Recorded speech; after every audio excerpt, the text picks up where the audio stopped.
Alrighty, and we're on. Cool. I'm here with Patrick Nguyen. How are you? Not bad. Yourself? I'm good, I'm good. So Patrick and I used to, well, I met Patrick when he was like a little kid. When I say a little kid, how old were you when you started Kung Fu? 8 or 9. Okay.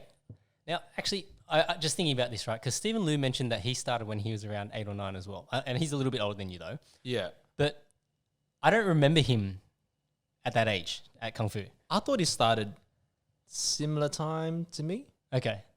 but maybe he was there before. Yeah. I'm not too sure because, he's a few years older than I am. Yeah. Yeah.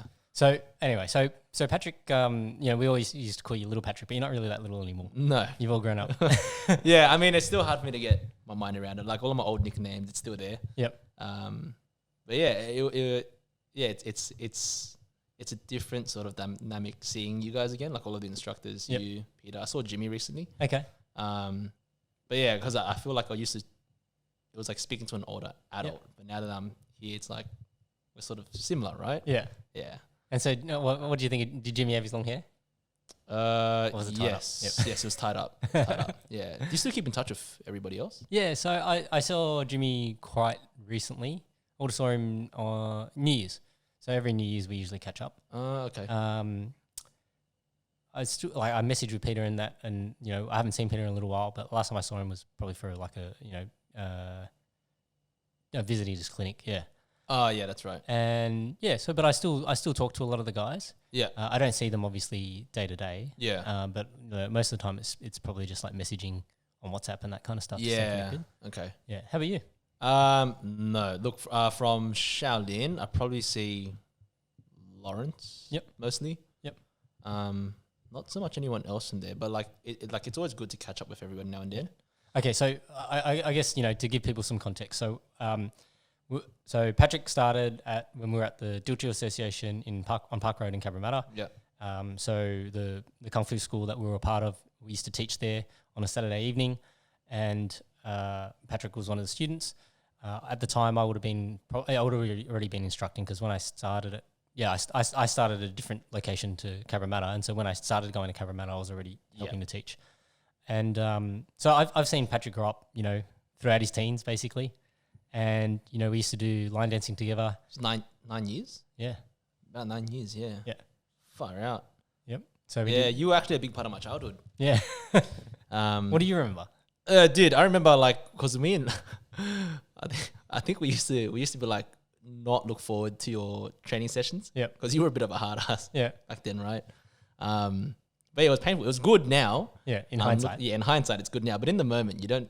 Yeah. Like it hurts. As kids, right? Yeah, exactly. I think that's the way most kids feel when, you don't want to do something. It's uncomfortable. It is. Right. And so, it was that class was actually a very challenging class to run, just because we had such a wide age range. Yeah. We would have kids that are as young as 4, and then we'd have, teenagers and 20s and 30s. And then, the oldest would have been, maybe one of the old guys would have been like in his 40s or something like that. Yeah. Right. So you have to try and cater to such a wide age range so that everybody gets something out of it. Yeah. And, and I think the other hard thing is because we used to run 3-hour classes. Yeah. So from that perspective, the concentration for a kid really suffered. Yeah, it suffered, right? And then in that first hour when we used to do basically 1-hour warm-ups, and it was a lot of partner exercises, like people were struggling, right? Yeah. Like, and like trying to find a partner the same size as you, similar sort of strength. Yeah. Like that was difficult too. But it's also, I think the idea we always had was that I used to look forward to that class because it's sort of like you have the idea of like, Kung Fu, you watch the Kung Fu movies, you want to learn that sort of stuff. Yep. And you go there and some days you get your ass kicked. Yep. So, hindsight, it was great now. Yep. I think it's good discipline. Yep. I mean, like, I don't. Oh, I'm having a bit of a mind blank now. What's it called? I just remember 3 main instructors teaching. Okay. But it was mainly just you, Peter, and Chucky. Yep. Yeah. Yep. We I think I would say Chucky was also quite strict, right? Oh yeah. Yeah. Yeah. Yeah, Chucky was also quite strict in he wanted to be very disciplined about how he taught things as well. And I'll say Peter is more like the laid back cool guy. Yeah, everyone liked Peter. Yeah, he was a really likable guy. Yeah. Yeah. But when did you you didn't train anymore, right? I not kung fu. So I'm Okay. not training at kung fu. Yeah. I still do my own training, and so a bit of like when I do my own personal training, I will do some kung fu in that. Yeah. But I'm training jiu-jitsu, I'm training kickboxing, I'm training MMA, I'm training all these other things. Yeah. And part of that is just, I think you always gravitate back to something that you're comfortable with. Mm. And I think there's certain elements that, so as an example, if my body's really sore and I think that I need to do something different, there's no point going and doing the same movements that made you sore. Yeah. You need to find alternative movements, right? Because I think that's a key part of recovery, and I think that's also really important. Just from say as an example, at Kung Fu we used to focus a lot on breathing exercises, right? And I think that's a really big help when you're doing these other disciplines, because a lot of people don't know how to control their breath anyway. Yes. So having learnt, how to do a lot of breath work and controlling your breath helps a lot with your endurance and your physicality, I guess. Yeah. And so, when I want to do a lot of recovery work and things like that, I try and focus on that kind of stuff. Okay. And so it's like almost like the soft stuff to balance out some of the hard stuff. Yeah. In terms of the hard stuff, like when it comes to like doing like, conditioning and things like that, like I still get that from doing kickboxing and getting hit in sparring and all that sort of stuff. So I don't really find a need to do necessarily a lot of like the hard body stuff as much. Yeah. But I still like to do, a lot of the physical exercises, the stretches, all that sort of stuff. I think is really important. Yeah, I think the stretches are good. It like helps you keep flexible. My thing is, do you find that having gone from Shaolin to BJJ and Muay Thai and kickboxing, because I guess Shaolin, you go into it thinking it's more self-defense. But I think afterwards, when I started thinking about it, I was like, is this as helpful as BJJ and Muay Thai if it ever came into a situation where I needed self-defense? I never really found that it would have been as effective. Yeah. Right? So I think so Kung Fu changed a lot over the years. Yeah. And so when I say that, when I first started, I feel like, and I think everybody always says this, it's like, and I can even say that you would have experienced that towards the later stages of our classes changing as well. Yeah. Right? So when we first started, like the training, I would say, when you say what traditional training is, it was like a lot of plyometric style work where you're holding stances for a long time. Yes. You're doing a lot of stance work. You're doing a lot of partner exercises and those kinds of drills. I feel like those things definitely can help you from a self-defense perspective. So, doing like the arm conditioning exercise, the knock arm, the kicking, when we're doing a lot of conditioning, hard body conditioning where you're copping kicks, you're giving kicks. Like I think those things definitely do translate. Yep. Okay. But but over time, I feel like I feel like, Kung Fu sort of changed where it started to try and cater for more like varying levels. Right. Yeah. And so, if you have people come in and all they do is get bruised up, then you're not going to have as many people come in. Yeah. Right? It's, I guess it doesn't really, like no one comes there to get beat up. Yeah. Right. Yeah. So I guess it would scare a lot of people off too. And especially if you're a kid, like imagine you're like as a parent, Yeah. take your kid to Kung Fu And they get bruised up. they come home and they're Bring that a all, little bit. Sorry. it's all good. You come home and you're all bruised up. Yeah. You're just gonna be like, oh, you're not going back there. Yeah. And then for like an Asian parent, it's kind of scary, right? Yeah. Like, So what did your parents say about it? Like, did your parents encourage you to do it, or they? I would say dad probably encouraged us to do it. Yep. But dad's a bit of a hard man, so he just told us to harden up. Yeah. Or we never really complained anyway. It was just like, whoa, Jesus Christ, like Yeah. bruises, but it was never really an issue for us. Yeah. But I remember certain People. yeah, like parents coming and complaining. Yeah. But I guess it's all part of it, right? Yeah. Like, So I think ultimately, with any discipline, what shapes it is there's a few things that shape it, right? And what shapes it is what is the actual goal of that discipline? yep. Okay, so and even within discipline, so even if I take, say, jiu-jitsu as an example, there are different schools that focus on different aspects of it. There are schools that will focus more on the self-defense aspect. Yep. There are schools that will then focus on the sport aspect of jiu-jitsu. Excuse me. And as a result of that, you get very different playing styles of jiu-jitsu as well. Yeah. Right? So a sport jiu-jitsu player might be very comfortable off their back, Whereas someone who's training jiu-jitsu for MMA as an example, as soon as they get on their back, they're scrambling to get back to their feet. Yeah. So they offer a very different sort of experience as a result of it. Mm-hmm. So the issue that and it's not real. I wouldn't say it's an issue. I just think something that was lacking from Kung Fu was you need to have competition to sort of test where you're at. Yeah. Right?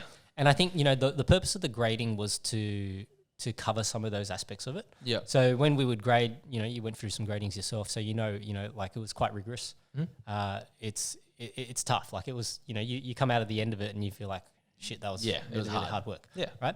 And the purpose of that is to actually, to see what level you're at.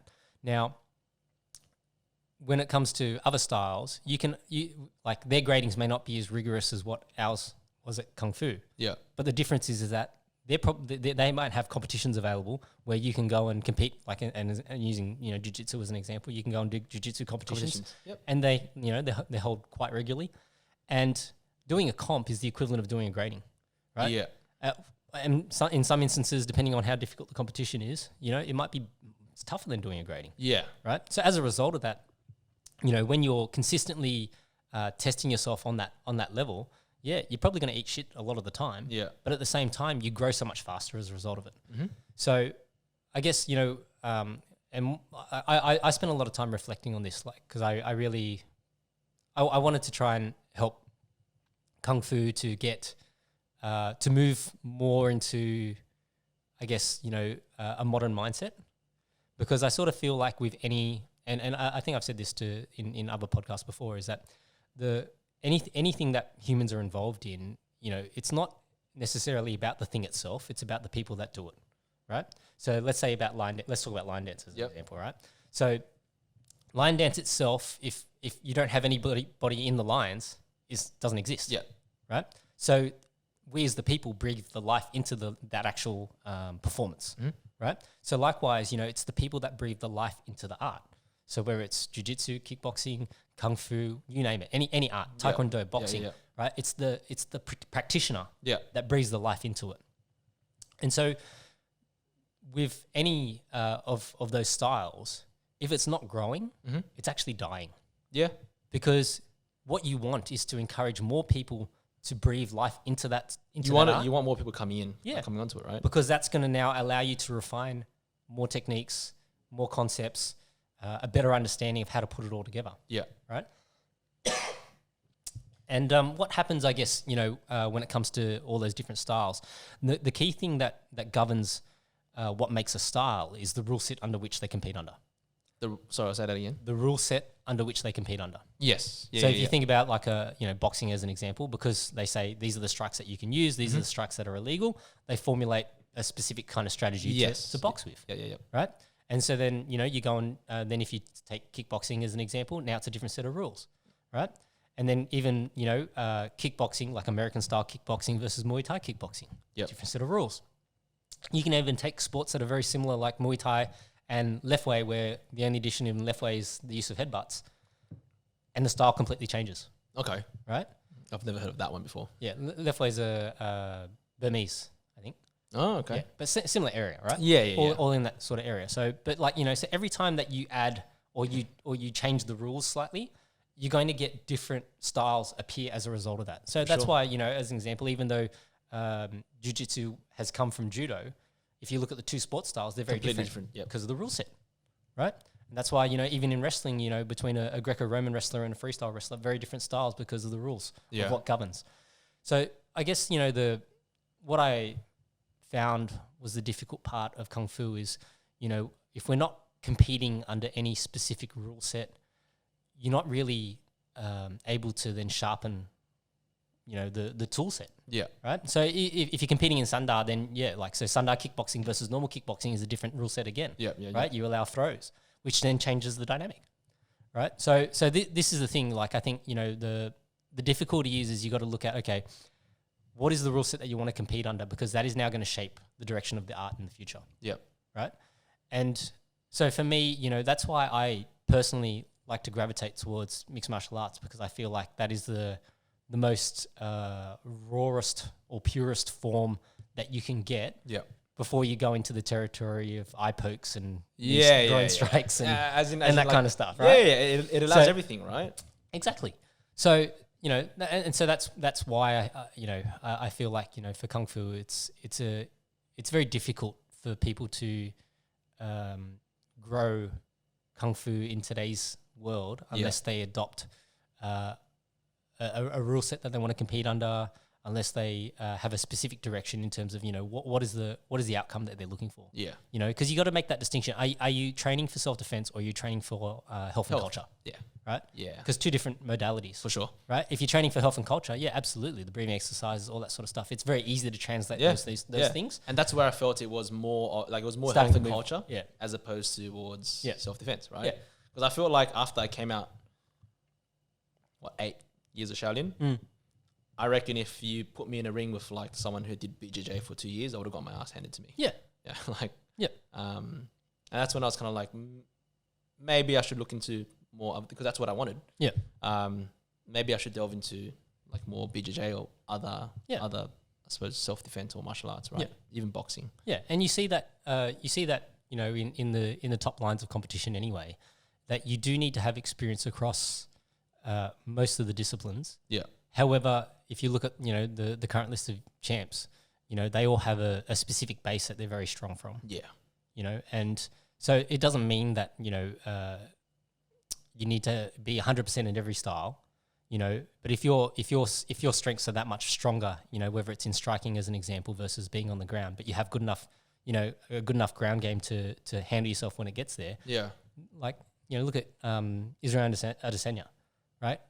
Great kickboxer, has had so many fights as a kickboxer and a brilliant, you know, striking mind, and has put the effort into building up his takedown defense and his ground game so that, you know, he doesn't get caught under there. And the only time he got caught under there was against a heavier fighter in Jan Blachowicz when he tried to go for the light heavyweight title. Look, I don't follow it that hard, but like the main fighters I kind of know are just like Conor McGregor. Yeah, just the big ones. Yeah. So again, like, you know, Conor McGregor rose to fame off, you know, off his striking capability. Yeah, that I know. I know that's what it was famous for, right? Yeah. Wait, so how long have you been doing BJJ for? So I was doing. Okay, so basically when I started working in Wollongong, which would have been back in 2014. You worked in Wollongong? Yeah, I worked at Mercedes-Benz in Wollongong. Oh, okay. Yeah, so I ran that.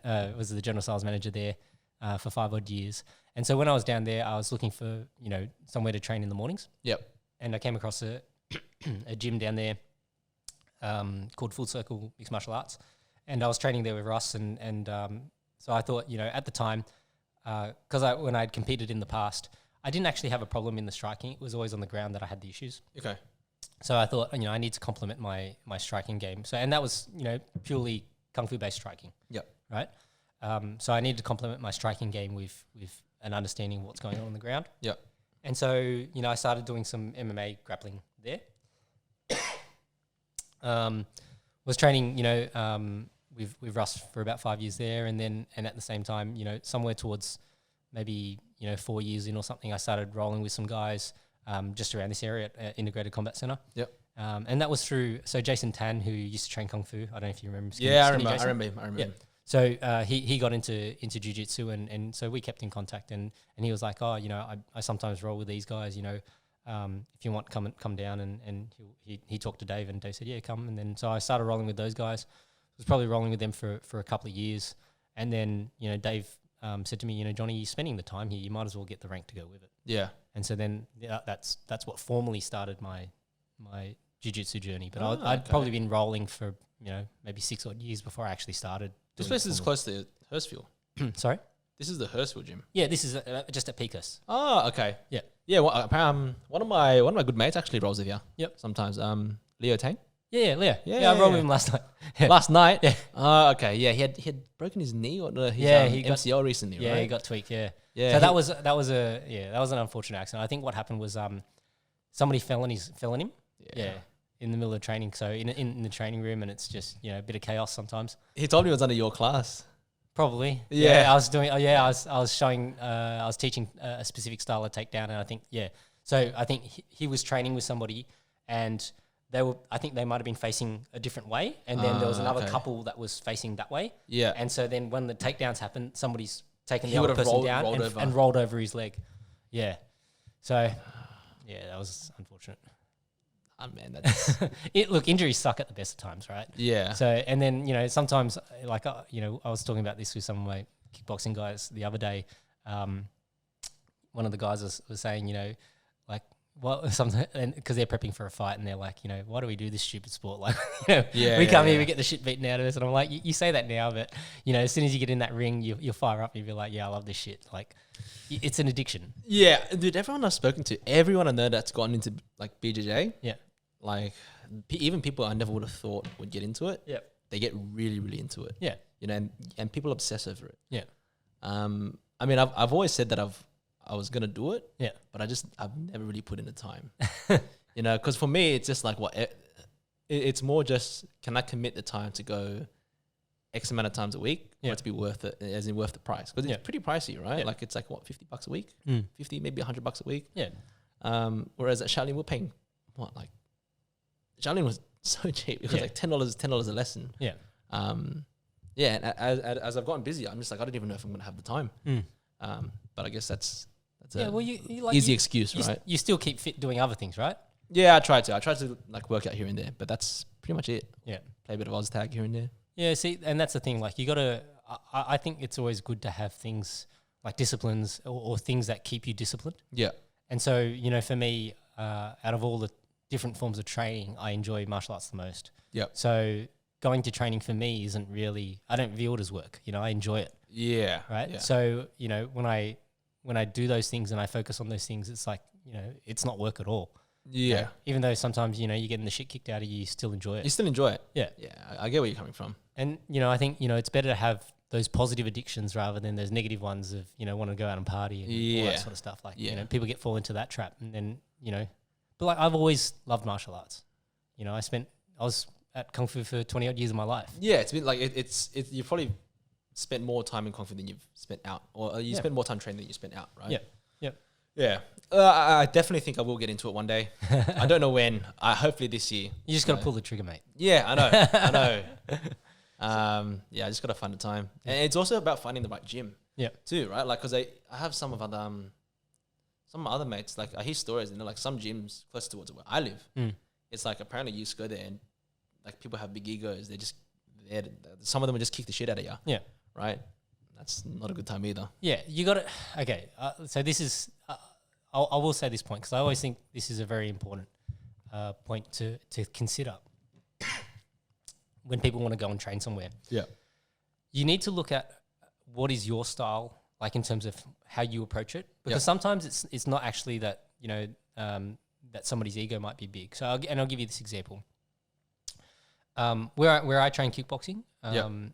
it is more geared towards the fighters. Okay. Okay, so as a result of that, you know, I guess if you think about it from a kung fu perspective, you always want to be respectful to your seniors, kind of a thing, right? The mindset there is a little bit different in the sense, me showing somebody respect means not going easy on them because I Okay. actually respect your ability, Yeah. right? And so at some gyms, it's like if I take it easy on you and I'm like clowning you and shit, Yeah. like I'm disrespecting you That's fair. as opposed to showing you respect. Yeah. Okay. Okay. Right? So that's where it's like, you know, I can see where people get bent out of shape because they might go somewhere and they go, oh, these guys went so hard on me. Yeah. But if you said, you know, you've come in and you said, look, I've trained before and blah, blah, blah, blah, then they're going to give you that respect of showing, of testing, of seeing where you're at. Yeah. Yeah. Right? Okay. So that's where it's like, I think it's really, really important so that people understand that there is a specific mindset at certain places, that the mindset is me showing you respect is actually going hard on you, not going light on you. Yeah. Right. And I always like to say, you know, that if I'm rolling with somebody and they're making mistakes, I need to call them out on their bullshit. Yeah. Right. Because if I let you get away with it, and this is how I think about it as you know, if I was teaching that, and even at Kung Fu, like I used to think about it like this. If I have one of my students go out and get bashed because I didn't coach them the right way and help them to understand, hey, if you do it like this, you're gonna might lose. Yeah. Right? Then that's actually remiss on the instructor, Yeah. right? So that's why it's like there is a real balance to it, and I think it really depends on, you know, of course, everybody should train where they feel comfortable. Yeah. And you're not going to find where you feel comfortable until you actually go and try these different places. Yeah. So my recommendation is obviously that you go and try a bunch of different places and That's see fair. where you fit in and what kind of training and style of training and teaching that you enjoy. Yeah. Because everywhere is different. Okay. But at the same time, I wouldn't worry too much about, that side of it. I think, you're better off approaching it with an open mind and saying, forget about what you've heard from anybody else, right? Go there and experience it for yourself. That's true. Because that person that's gone there and said, oh, this place is full of big egos, maybe they had the big ego when they came in, Maybe. right? Yeah, They that's a got good humbled, and so then they've walked away from that and gone, fuck that place, Yeah. right? They And they just chat shit about it. yeah, right. Because and like I look at that from that perspective of that happens in workplaces too. You might go to a cafe, you might have had a bad experience, other people might have had a great experience. Yeah. Right. So that's why I always think until you've experienced it for yourself, first of all just consider how are you approaching it, because we call it the see do get paradigm. What you see determines what you do. Yeah. And then what you do determines what you get. Yeah. Right. So if I already go in with this preconception that hey this place is going to be like this, then how I act in return, whether I believe it or not, is going to be influenced by that perception. Yeah. And then the result is going to be influenced by that too. Exactly. Ah, that's a good point. I never thought about it like that. But it does make more sense I suppose, especially in the martial arts world, right? Yeah. Huh. Yeah. So that's I think anybody who is sitting on the fence about getting back into martial arts, that's ultimately how I would approach it. Approach it with an open mind. Yeah. Find where you like. That's right? fair. There's no two places that are going to be the same. Yeah. Unless they're run by the same person. That's true. Right. There is always a different flavor to it, and it depends on the instructor. It also depends on the actual culture of the people in the place. Yeah. And the only way that you're going to find out whether you actually enjoy it or not is to go there, To do it. experience it. Yeah. And you're not going to get that just from one lesson either. Yeah. Right. Sometimes you actually need to go for a couple of weeks to actually really get a feel for it, and actually don't just rock up and then just leave. Like actually rock up, try and talk to some of the other people, find out what their experience is. Yeah. Right. Because that's how you're going to know what. And look, I think back in the days when we were training at Kung Fu, that was one of the best things about it, was that we had such a great group of guys. We did. And girls, I should say. Right? Yeah. Like, we all still got along. Like, when I think back on our line dance days together, they were some of the best times we ever had. It is. Right? It was a big part of my childhood. Yeah.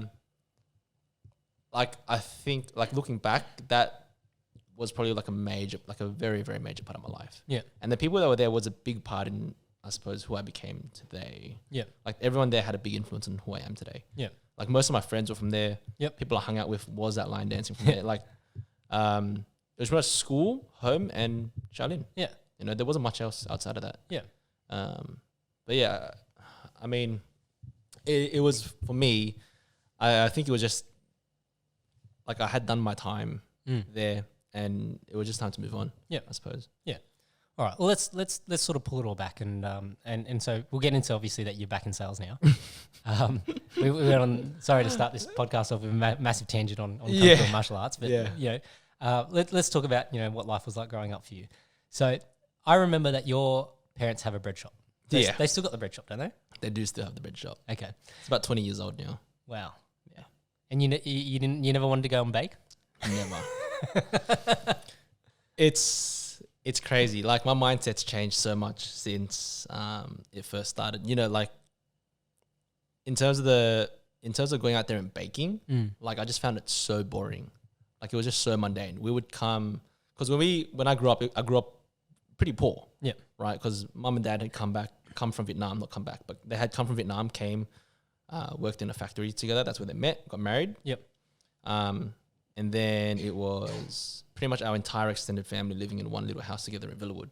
So how many people in there? It was mum, dad, grandma, granddad,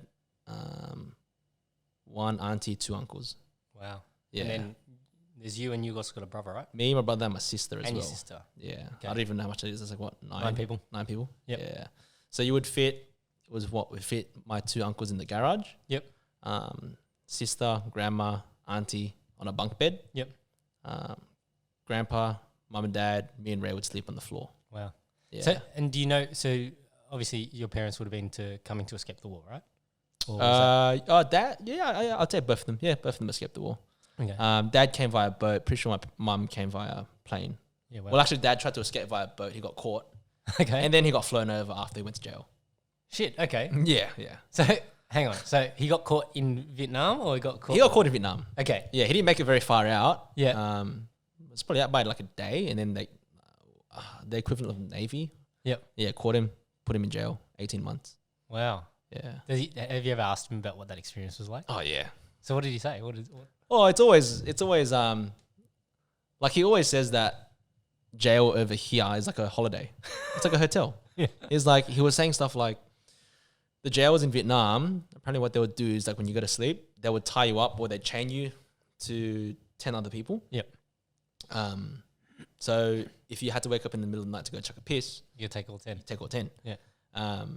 But what he was telling me, in Vietnamese, he was saying that he had more of like a leadership role. He was like saying, like if you weren't liked by the guards, they would send you outside to do like grunt work. Yep.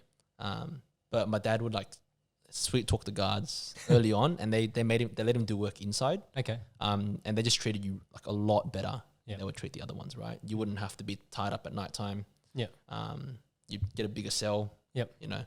But yeah, he was saying that like whenever me and Ray complain about anything now, Yeah. he always goes back and it's like, you guys are such bitches, you know. Yeah. Like I went to jail, like like hard work is hard work. Yeah.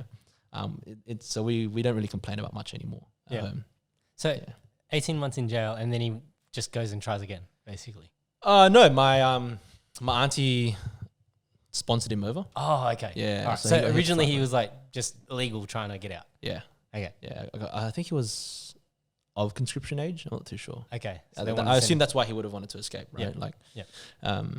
But yeah, in terms of the bakery, it was what we grew up poor, and then Dad was just like, "Fuck it, I'll just try a bakery." Yeah. So did he actually have baking experience? He did. Okay. Well, he when I spoke to him about it, he said that he went to TAFE. Yep. First, learned how to bake at TAFE. Okay.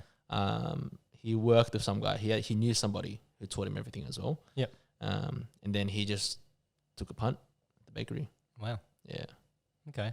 But I mean, for the longest time as well, I was kind of like, people would ask, like, especially going through school, high Yep. school. Yep. It's like people were like, oh yeah, my parents did this, my parents did that. And people would ask, and I'm always just, part of me was always a little bit embarrassed. Why? I don't know.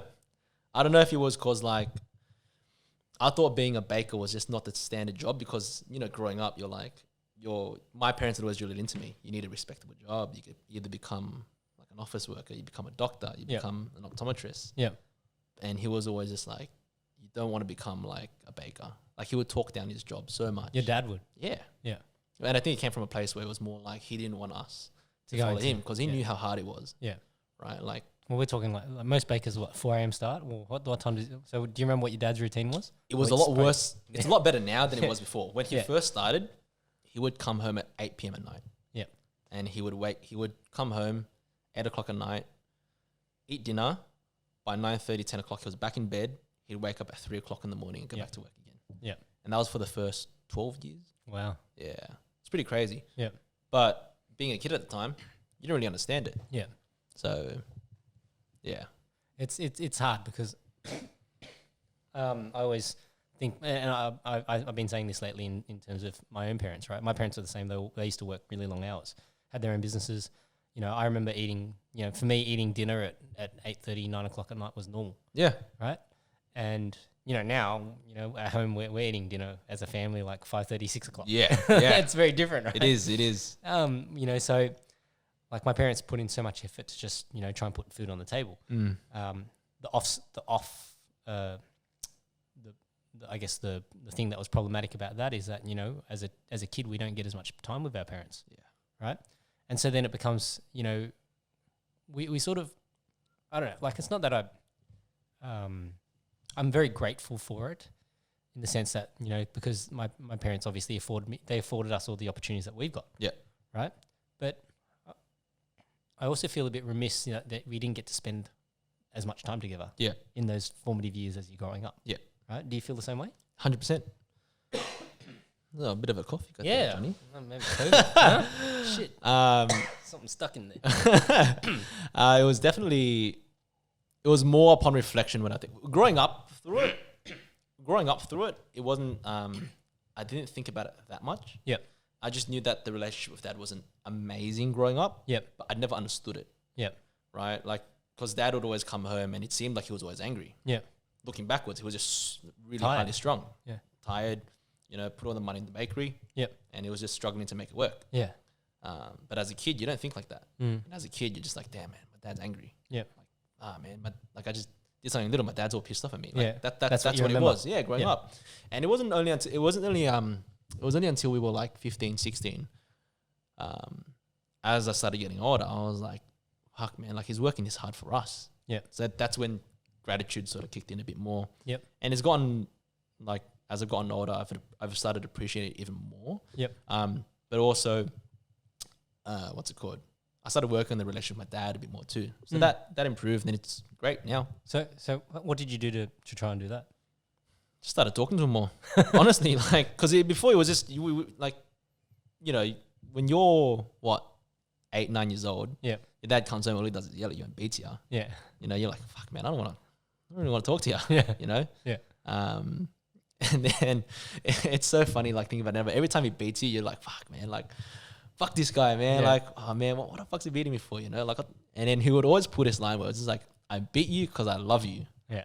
And I was a bit of a little shit as a kid too. Yeah. So it's probably well deserved. But yeah, I to be honest, I can't pinpoint when the change happened. I just know it happened sometime around my late teens. Yep. Yeah. Did you ever have any animosity towards him, for the those Yeah. years? Yeah. Yeah, for sure. I mean, that's all I thought about him. I was just an angry dad, and he hit me. Yeah. Yeah, that's probably like, that was a brief period. Okay. Like where it was sort of like a bit of animosity, where I was just like, look, it's like I would talk to my mum more, but dad wise, he would get angry too. Like there were just too many times. Like I didn't know how to talk to him. There was also a bit of that language barrier too, right? Yeah. But yeah, I talked to him a bit more. Like later on, Vietnamese improved. Yep. Yeah, we just started talking more comfortably, I guess. Yep. And then more open. How did your mum approach it? I don't know, to be honest. Like, mum was more, like if something bad happened, obviously we'd get upset. Mum would come and be like, look, don't be so angry at your dad. He's just, he works really hard and he does it for you guys, sort of thing. Yep. Then she'd go and talk to him. Yeah, that's kind of the approach she took. Yep. Yeah. But I think what it did for me too, like, and I was talking to my brother about this the other night, but I feel like all three of us went through like really, really angry phases. And it wasn't just with my dad, it was just with everything. Little things would like piss me off. Yeah. And I didn't know how to control my anger. Yeah. I remember one time I just saw red. Like, I just went blind red, and like my brother did something to me. This was the moment where I sort of calmed down a bit more. And we're sort of going off topic again. But basically, my brother did something where I was pissed off. It was something really minor. It was like I was parked in the driveway, and he was annoyed at me for parking in the driveway, and he wanted to park his car in the garage. Yeah. And I think it was just, I didn't like the way he was talking to me. Yeah. And then I was like, fuck, like, I was like, is this guy going off at me for something that's not really a big deal? Yeah. And I went into his room and I just started yelling at him, like, top of my lungs. He's yelling at him. I was like, and I was just swearing at him. And I was just like, after it all happened, I sat there and I was just like, holy shit, like, what just happened? Yeah. I was just like, this is crazy. Yeah. Like, how I reacted was insane. You on the juice or something? Or? No, man, it was, I don't know what it was. Road rage. Yeah, but I remember being an angry person. Yeah. And then after, like, I was screaming so loud, my grandma was upstairs closing all the windows because she didn't want the neighbors to hear. Yeah. Yeah, and my brother just looked at me like, dude, what the fuck? Why are you so angry? Yeah, like, what is the matter with you? But that's when I realized, I was like, man, I got a problem. Yeah. Okay. Yeah. And did you do anything as a result of it? Like, how did you work on it? No, working on it was just like, anytime I get angry, it's just like, why am I Actually angry? Why am I actually angry, right? Yeah. Like, I feel like anger is a pretty useless emotion now, and like not much makes me angry anymore. Yeah. Like if something stupid happens, I just put it down as like, that's kind of dumb. Like, or if someone gets angry at me, it's just like from an outside, like I guess from an outsider perspective, like someone angry just doesn't look reasonable anymore. Yeah. And if you're angry, no one's really going to listen to you. Yeah. Right? Like there's no way, like any kind of interaction or any kind of conflict that I have, I always approach it with you're trying to resolve a problem, right? And anytime you come at someone with that much anger, yeah, like what do you get out of that? Yeah. Right? Like the other person's just going to put their walls up and be like, all right, fuck you too. Yeah. I always try to approach everything now. It's sort of like, what am I trying to get out of it? How am I going to get out of it? What's the best way to do it? Yeah. And anger is just never an answer. Yeah. Yeah. See, I always, I grapple with that with, even with my own kids, right? Sometimes like my son, he's out of control, right? But then at the same time, I think, that was probably me when I was younger, out of control as well. And I can see that in him as I could probably, recognize it, that I was that way. And, when I think back in terms of my relationship with my dad, yeah, like I remember, and I was saying this to a friend the other day because I was trying to think, of like I'm sure there are happy memories there somewhere, right? But then when you remember, like the things that are highlighted are those negative things in terms of the shouting, the beatings, like that sort of stuff is what sticks in my mind and is vibrant in terms of memories that I can't forget. Yeah. Like, but I know that there has to be some happy memories somewhere down there, right? I got to add that in there. I definitely have happy memories of my dad too. Yeah. It's just that I think the negative memories are just something that you latch onto. Yeah. Because I think it's one of those things because, it's such a heightened state that you're in when you get to that point that, those things burn into your memory, right? And so, sometimes I actually get quite upset with myself when if I lose my temper at my kids. Yeah. Because I think about it and I go, I don't want them to grow up and have those memories burned into them, right? Now, sometimes I guess, if they need to be taught a lesson, of course, they need to understand actions and consequences. Yeah. But then you got to be, I think you got to be very calculated about it in the sense that it shouldn't be, excessive from the perspective of just because you feel like, you're in a shit mood, so you want to put them in a shit mood. Yeah. Yeah. Right. So it's a real balancing act. But yeah, like I was thinking about that just the other day and thinking about, like how do we try and reapproach this problem from a different perspective to try and get a different outcome? Because I also wonder, how much nature versus nurture, right? Like sometimes if the emotions are escalating, how much is that through, how we've handled the situation as well? Now, sometimes no matter what you say, like they're not going to listen. Right? Yeah. Like, we've been kids. We know that's the case, right? So there's no handbook in terms of how to handle it the right way. I think in terms of, keeping your anger in check though, there's definitely, plenty of different ways that you can approach that problem. And it's just about finding, what is the right way from a mindset perspective that you like. Yep. And if that works for you, then absolutely, that's the best way to approach it. Yeah. I mean, for me, it's now that you mentioned that you did, like, you get upset when you got a heavy hand of your kids. I do remember when you brought it up, I do remember like there were times when Mum would come tell me, she was just like, "Look, Dad's not happy that he's hit ya. Yeah, like he's really upset in his room. Like he doesn't want to do it. Yeah, but I guess that's all he knew. Yeah, So, and I think for me as well, thinking about when I'm gonna be a parent, is that I don't want to create that environment where my kid's not comfortable coming to me. Yeah. For advice or coming to me when something happens. That's right. And that's what it was like for me. Yeah. Especially through high school, because high school, I feel it's a very impressionable age. Yeah. Right. You get a lot of things that come up to you, drugs, alcohol. That's and right. I feel like that time you want your kids to be able to feel to come talk to you. Absolutely. Right? Yeah. And that's where, as a parent, you got to look at, what are the things that are your non-negotiables? So, for me, that thing is lying, right? So the most, and I wouldn't say my punishments are ultra heavy-handed, but like they're going to get them in the most trouble if they lie to me. Yeah. Right. If they just admit, okay, yeah, this is what happened and this is how it happened. The worst they're going to get is they're going to sit on a chair for a few minutes to reflect on, what did they do and why. Yeah. Right. But especially when, if I don't actually see what's happened. Like if one of the kids has hit one of the other ones, you don't actually know who started it. Yeah. So you need to actually be confident before you punish the wrong person who started it, right? Yeah. So they're the situations that I really try and put a lot of thought into how I approach it. you know, and I'll ask them, you know, individually, and then I'll try and work out, you know, who's lying to me. Yeah. Yeah. And then, you know, give them a chance to rectify that behavior before then issuing out a punishment. Yeah, for sure. Right? Because I think, you know, if they get into that habit of always being able to wanting to hide things from you because they're scared of what you're going to do, then that's also a problem. 100%. Yeah. Yeah. Yeah. So, okay. So, you know, let's talk a little bit about primary school. What do you remember about primary school? Not much, to be honest. Yeah? I mean, like a lot of primary school was a bit of a goody, I think. Like I feel like I was always that little, like I always tried to stay within the lines, stay within the rules. Yep. You know, and I think that's part of sort of the, my parents were always just like, you know, just do what you're told at school by the teacher. You know, don't be a little shit at school. I just tried to follow the rules, man. A lot of the time. Yeah.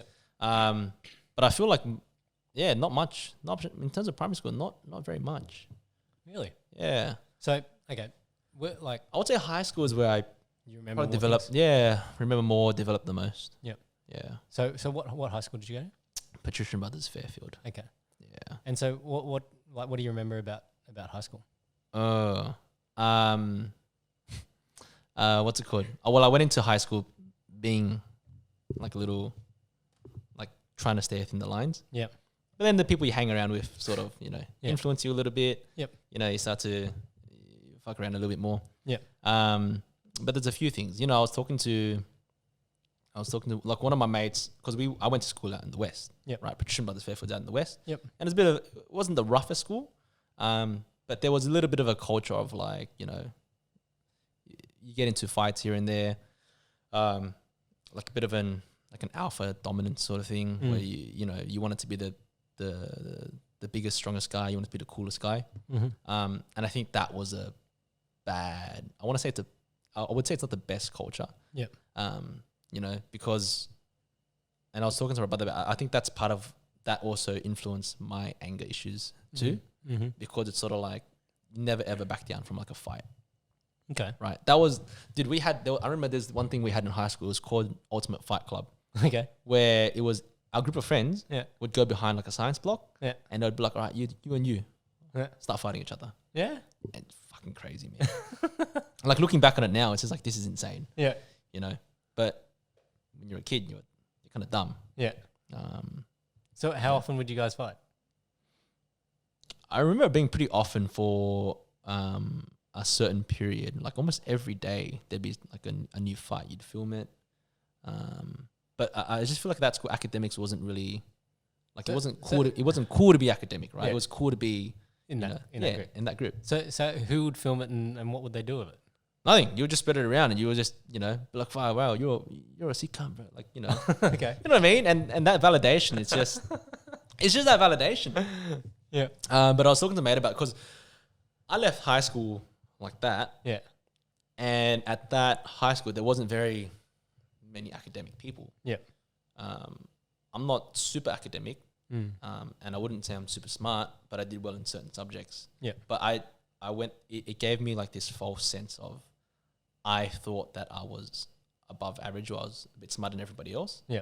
And then when I went to uni, everybody I met was at like a selective school. Yeah. Everybody I met prioritized academics, you know, and they had like this goal that they were working towards.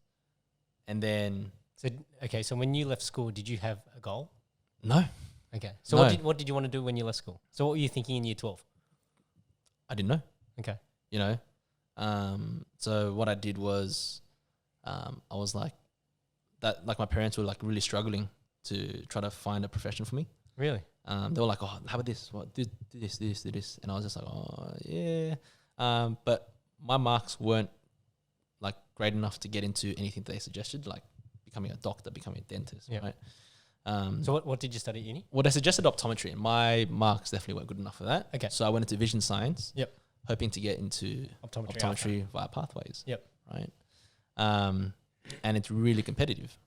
But I went in because like, you know, I kind of breezed my way through high school. Yep. I'm going to breeze my way through this. Yep. Man, that was a big wake up call. I think I failed like three 3 units my first semester. Wow. Yeah. Because when I got out of uni, when I got out of high school and into uni, I just wanted to hang with my mates. Yep. Hang with mates. I met there. It was just socialize. Probably didn't help that my brother was just like, look, don't worry about uni, man. If you fail, you can always do it again. Yeah. You know? But then when it came time when they were like, you need it's like, your average mark has to be this. And I was just like, oh, shit. Yeah. You know, like everything was just so low. Yeah. And then once your average mark is that low, Yeah. It's hard to pull trying it to back drag it back up is like near impossible. Yeah. So I finished off my vision science degree. Then I went through this period where I was just kind of lost. Yep. You know, I was just like, oh man, what do I do now? I was just working retail at an optometry store. Mm. And then that was for a few years. Everyone around me started becoming optometrists. Yep. You know, and that's when you start to feel left behind. Yeah. You know, you're like, oh man, you know, we were all hanging out together. Now everyone's moving on with their life. Like, Yep. This isn't what I thought it would be. Everyone's gone out, you know, making good money. They got a career path that they're following. Yep. I'm pretty much in a sort of, I don't want to say like a dead end job, but You're in a holding pattern. yeah. Yeah. Yeah. You know, there was nowhere else. I was working retail at an optometry store and I'd been doing it for like 4 years. Yep. Then So when you finished your vision science degree, you couldn't go into optometry? my marks were nowhere near enough. Okay. Yeah. It was just really difficult, especially like, once you finish the 3 years, because I had failed again in third year. Okay. You know, so that's when I was like, man, maybe academics isn't for me. Yep. And I didn't think about things like the HECS debt that comes out. I never really thought about what a science degree was going to give me in terms of career opportunity. It's next to nothing. Yeah. And then I had to start looking at other career options. Yep. You know, and then what I was telling myself was that, you know, I'm young, I've got time. Yeah. But you're going to tell yourself that for so long. Yeah. So I pretty much worked as a casual, what's it called, dispenser at an optometry place. Yep. Just the front selling glasses. Yep. Right? Then my girlfriend was just like, look, you can talk to people. You know how to talk to people. Why don't you try sales? And then that's when I looked into any sales job. Yep. And I saw recruiting. Yep. But that lasted about 6 weeks. And after that, I was like, I hate sales. And that turned me off sales completely. And that's when I bumped into you again. Yep. At a wedding, and I was just ranting to you about it. Yep. Because I knew you were in Sales. car sales. Yep. Yeah. So I didn't start in car sales. Oh, what'd you start in? I started as a mechanic. So I did my apprenticeship. Oh, okay. Worked, you know, so at the time I was studying at uni, full-time at uni, full-time work, 1 day of TAFE a week, Kung Fu, 5 to 7 times a week. Yep. And did that for, you know, years until when I finished my uni degrees. I was lucky enough that my boss at the time, you know, said he's happy to keep me, but, you know, he could get me a job at Toyota head office. And that's when I went to Toyota head office. Yep. And so a lot of that time when you were growing up and I was starting to do a lot of driving around, but, you know, pretty much before we broke up with the Deal Joy Association, I was already working at Toyota at that stage. Yeah. And I only really got back into sales when I left Toyota. So that would have been back in 2014. And that would have been, not 2014, 2011. Yeah. When I went to AHG and then ended up in running a dealership.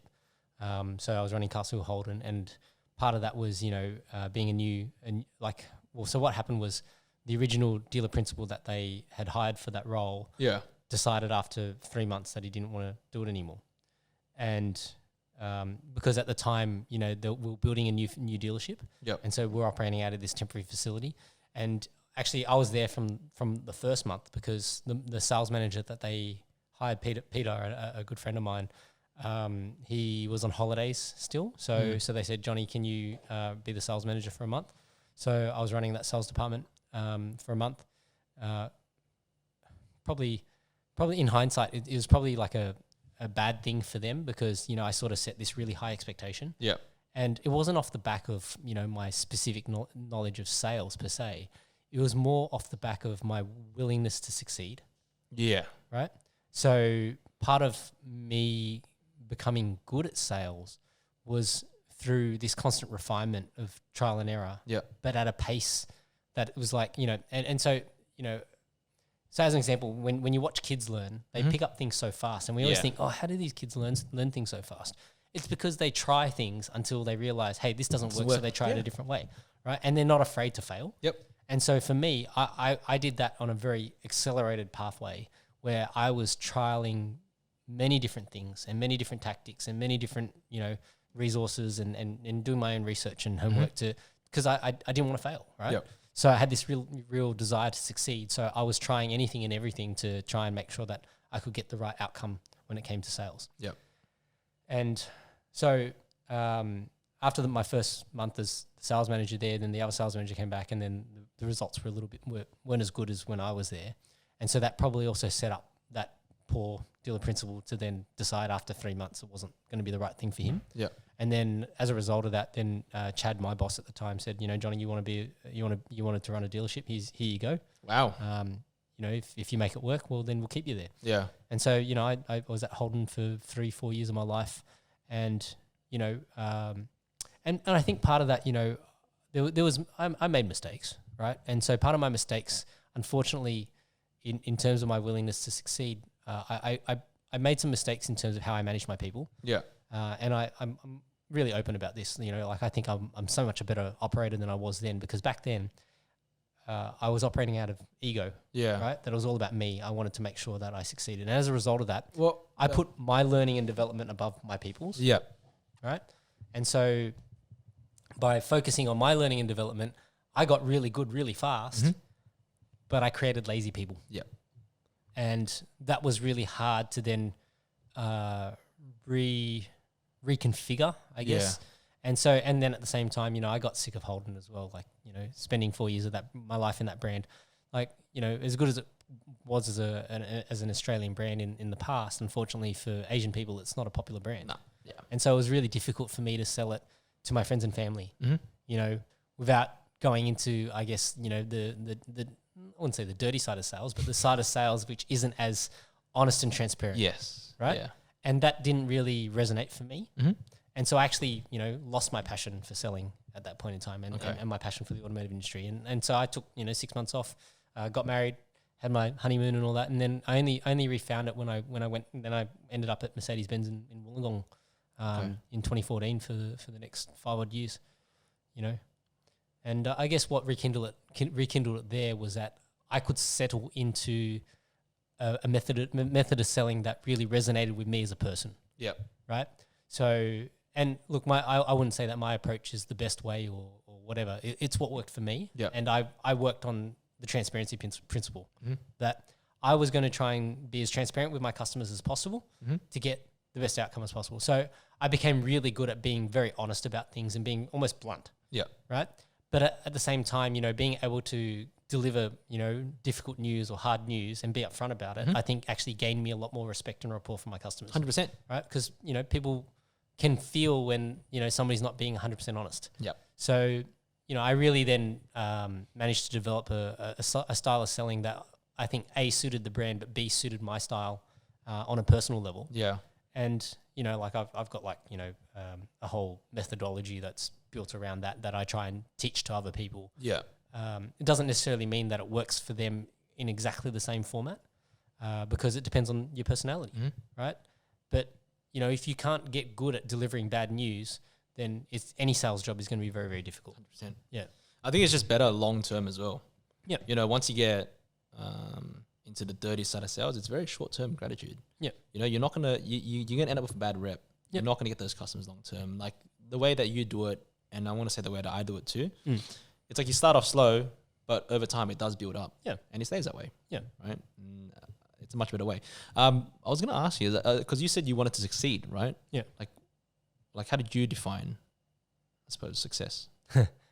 So, okay. So when I think I was 28 at the time when I would have been 28, I think, when I got the opportunity at Castle Holden. Yeah. Right. And I guess I'd only really considered up until that point, my ultimate goal was to be a dealer principal. Right. So I built my whole career on, when I left Toyota, I decided, hey, the corporate world's not for me. And that's why I left Toyota Motor Corporation and went back into the dealer network. Yep. And I decided, retail's the direction that I want to go. At the time, I felt like, retail was better because the money was good. But at the same time, I wouldn't have to travel. So I feel like, for my career to have progressed at Toyota, I probably would have needed to do a stint overseas, or done some traveling. And now, Toyota head office is based in Melbourne. So long term, right? I feel like I made the right decision for me, right? So in a lot of those multinational companies, for you to climb up the corporate ladder, you need to go and do those things. Whereas, I wanted to sort of stay in Sydney. I didn't want to be too far away from my parents. I wanted to be able to go to Kung Fu. That was my mindset back then. And that was my predominant focus. Right. So all my career workings was towards this goal of becoming a dealer principal at, and I thought it was going to happen when I was 32. And then I got the opportunity when I was 28. Right. It actually, because I achieved my goal, I actually felt hollow. Because I was like, well, now what? Now? Yeah. Right? Yeah. So I went through this sort of phase where I was like, I achieved this goal, but it didn't change me. Right? There was no change that I felt that was perceptible that made me feel any more successful. Right? So I was lost. I hadn't thought about what the next step was. And then I started thinking, shit, did I sell myself short? Right? So maybe I sold myself short, and I should have been thinking even bigger than what I was thinking, because now I got here and it didn't change my life at all. Right. So I guess, at that point in time, that was what I had predicated success upon. Right. It was upon this achieving this particular goal that when I achieved it, my whole idea of what success was had been shattered. So I guess if you're asking me, what was my, I guess my definition of success at that point in time, that was my definition of success. What is it now? It's probably very different. Right. So I always, when I coach my staff, like I always like to talk about the different layers in a business, right? And there's 3 sort of layers to it. There's the leadership layer, there's the management layer, and then there's the employee layer. And I guess for my career in the automotive industry, I've been fortunate that I've operated at all 3. Right. So it's not like I came across from a different industry and I've gone straight into management or leadership. I actually started at the very bottom as an employee, doing the task day in, day out as a mechanic. Right. And so the mindset that you approach to each of these layers is actually different as well. Right. So if I'm an employee and my job is to focus on the daily task, there is no point in me thinking about what a leader should be thinking about, because my specific task is to make sure, as an example, as a mechanic, that I put the car back together so that the wheels don't fall off when somebody drives out. Right. So that is my specific task, and I need to prove that I'm really good at the employee level before they even consider that I might have management potential. Right. The problem is you become a manager, and all those skills that you have that is focused on doing those daily activities is now thrown out the window. Because a good manager isn't focused on those daily tasks. They're focused on what are the systems and processes in place to ensure that your employees don't fuck up those tasks. Right? And so, and for me, like I didn't really, like I grew a lot when I was at Mercedes, because that's when I started to really think about these things. And my goal was basically, I want to make myself redundant in this business. So me as the general sales manager at Mercedes, I wanted to make sure that I had the easiest possible job. Right? And that was through only by building my people. Right. So I had 2 really good sales guys, Troy and Bob, who, I explained to them, this is how I want to do things. These are the reasons why. If you got a better way, absolutely, let's talk about it. But if not, let's try this. Do it the way that I like, because then that way I can help you, because I know exactly where you're up to. And I got to the point where, it was pretty easy. Right. It was a very easy job for me. People would call and I built up enough reputation in the sense that people would know who I was and where the dealership was, and, they'd buy cars from us, and I'd drive them up to Sydney and spend time, have coffee with them, and hand the cars over, picked up their cars for service, all that sort of stuff. Wow. And, we grew that business 2.5 times the volume from when I started to almost 3 times, but 2.5 times from when I started to when I was leaving. Wow. So, it's just one of those things. I think, when it comes to your, how you approach it, it really depends on your personality. Okay. I forgot how we even got to that I already forgotten how we got to that topic. Yeah. Well, you asked me, what was the definition of my success? That's it. Yeah. It was a definition. Right. Yeah. Yeah. So I guess, how that then changed what my definition of success was. So when it comes to leadership styles, I think, there are three kind of broad categories that managers and leaders operate out of. And they typically fall under the categories of fear, ego, and control. Yeah. Right. And I think anybody who's worked for somebody else before would have met one of these three guys. The guy who's fearful is the one that doesn't want to teach you anything because they're scared you're going to take their job. The guy who's all about ego is the guy who wants to take credit for everything that happens. Yeah, doesn't want his employees to outshine him. Yeah, exactly. And then the person that's all about control is the micromanager. Yeah. Right. And so we've all experienced, if you've been in the workplace, you've all experienced somebody who's operated under those, with those mindsets, right? For me, I was a mixture of the ego guy and the control guy. Okay. Right? So when I was at Castle Holden, I was definitely wanting to prove that, I was really good at what I could do. And as a result of that, I micromanaged people. Yeah. Right? This is what I want you to do. This is exactly how I want you to do it. Yeah. Right? And so that's how I operated. And why that became very taxing is because then people will then only operate because you tell them to do something. Yeah. Yeah. You're going to need to be there the entire time. You don't empower them. So what changed for me as I started to develop my leadership style was that I changed what was important to me from an ego perspective. So it wasn't about me being successful anymore. It was about, I took pride in actually my people being successful and being really good at their jobs. Yeah. So I turned that ego thing. So instead of it being what feeds my ego was me being good at something. Yeah. What fed my ego was my people being really good at something. Yeah. Right. And then that for me then yielded the biggest gain and basically got me to having the business run semi-autopilot. Yeah. Because I wanted my people to be successful. If they were successful, I was naturally going to be successul. Yeah. Now because they're successful for themselves, I got to do less. Yeah. Yeah. But that's you know what? That's a good way to look at it because you didn't really drop your ego. You just found something else to feed it. Yeah. Yeah. I mean, that's not something I would normally, that's something I never really thought about. Most people would just be like, because there are people out there that want to lead out of respect, right? Where it's more, because it happens in our workplace too, where it's just like, there's obviously someone that leads out of fear. And that I always think that fear never actually helps, right? Because like I said, it's the same as with your kids and your parents, right? Like if you have any issues, you're never going to go up to somebody. You're never going to go to your leader. You're never going to ask for help because you're scared, right? But if you respect them enough, you always want to work for him and you want to work your hardest for him. Yeah. And that's out of respect. I don't know if that would fall underneath your four categories. You got to think about what is the opposite of fear? Love. Was it love? That would be the opposite of hate. Oh yeah, you're right. So courage would probably be the opposite of fear. Yeah. So again, when I use those words fear, ego, and control, people would often think about the negative aspect of that. Yeah. Right. So there's a really good quote about what courage is, and courage isn't the absence of feeling fear. Yeah. It's feeling the fear, but being willing to walk into the fire anyway. Yeah. Okay. So if you're that manager or that leader that is fearful that somebody else is going to take your job or your opportunity or your sale or whatever, and you can now channel that fear into courage, right?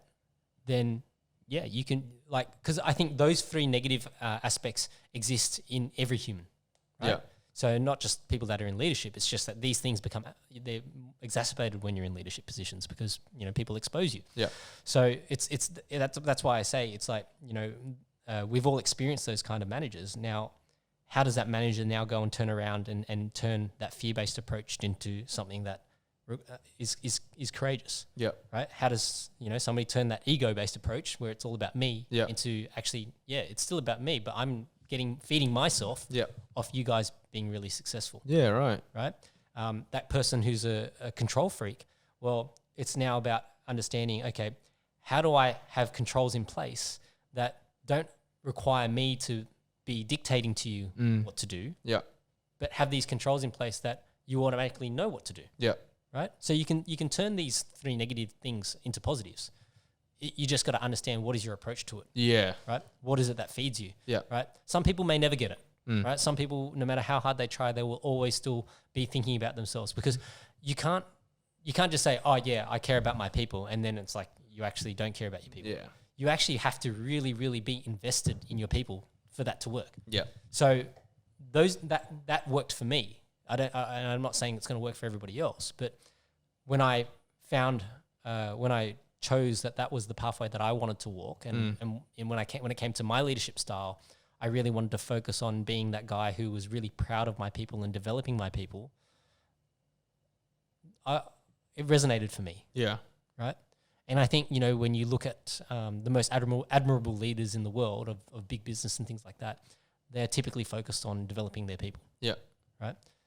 Because if your people are good, that allows you to then think about harder decisions that they don't have, but they can't see. Yeah. Right? You can now start to project further and further out. Yeah, yeah. So it just frees up your time too. Yep, exactly.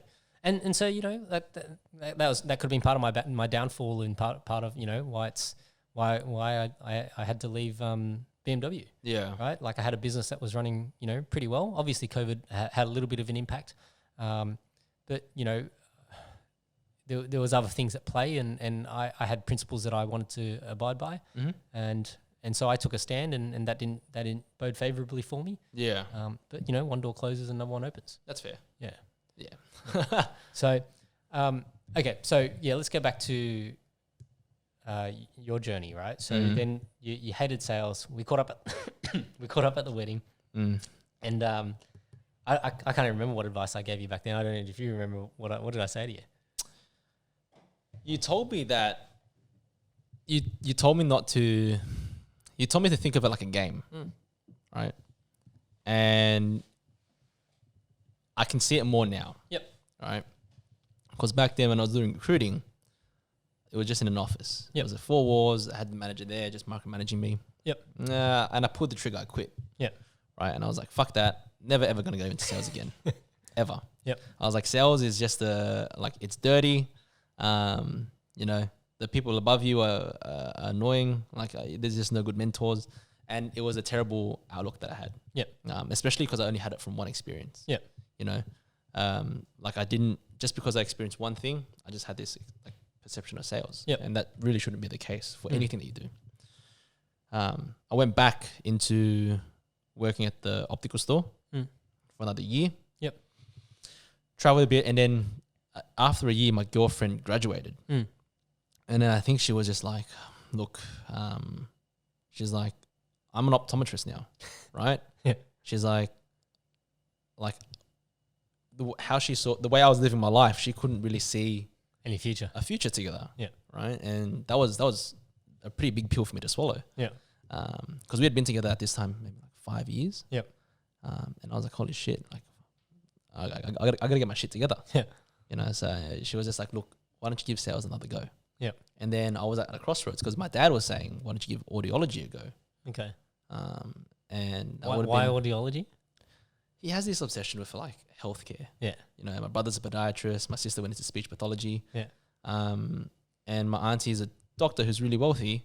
And she owns a large medical practice. Yep. She could have helped us if we went into healthcare as well. Yep. And to be fair, healthcare is really stable. Yep. It's extremely stable. Yep. So even during a pandemic, you're going to always need your health. Yeah. So you're always going to be open. You never really you're pretty insulated from any kind of economic downturn or anything like that. Of right? course. Yep. But then my girlfriend was like, look, academically, you're not great. Yep. And I was like, no. This time will be different. Right. So then I tried to do both at the same time. Yep. So I went into a sales role. Yep.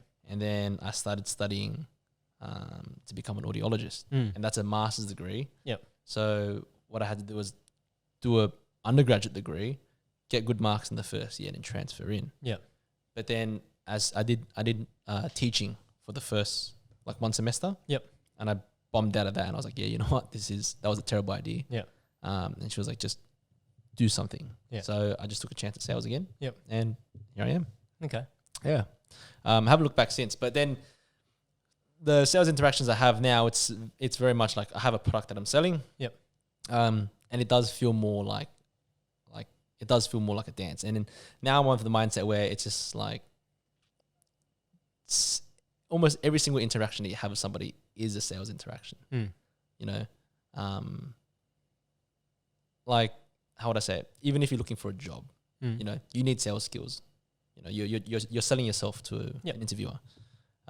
And how you mentioned it, it was like a game. It's like a dance, right? Like it's kind of you versus them, and that's how I perceive it now. Yeah, but not like a combat. Yeah, not in the combat way. Yeah. So you know, the analogy I always like to use when it comes to sales. So I'll use the example of selling cars because obviously that's what I'm very most au fait with. It's the same with any product really. Yeah, but I would always liken the sales process to forming a good relationship with somebody. So if the end goal is, as an example, to get married, that's the same as obviously, buying something and taking ownership of something. Yeah. Right? Not saying that marriage is like ownership. Right? My wife just walked over and she rolled her eyes at me. But, so if you think about the steps, the initial step is obviously to meet and greet, right? Yeah. So you meet somebody for the first time, you want to make a good impression. So that's why, most dealership staff or most people in sales, they dress accordingly. They dress nicely. They're cleanly groomed and shaven. They want to be presentable. They want to set a good first impression. Yeah. Then from that, if the impression is good, and there's plenty of people that go, that salesperson felt, like too salesy, right? Like people say that all the time. So you want to have this demeanor that is approachable but not, pushy. And as a result of that, then you might get to the next stage, which is then the needs discovery. We're going to find out, what is it that you're actually here for? Yeah. Why are you in the market? What is it? What is it that's brought you here? Or, in your particular example, why have they contacted you, or why are we talking about solar panels? There's obviously a reason why they're interested in that particular product. And it's really important, just like how in a relationship, you don't want to rush through this stage. You actually really want to get to know the person. It's the same thing in sales. You really want to understand why it's so important to them, or what are the reasons why they want to actually purchase this product. Yeah. Right?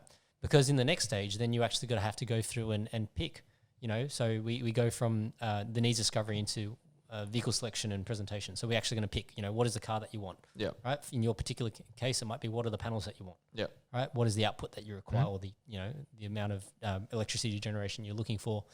And then, once we go through that presentation, for car sales, obviously we go into the test drive. Probably not so easy with solar cells, but you can probably provide information, in terms of how did they perform based on previous experience, right? Yes.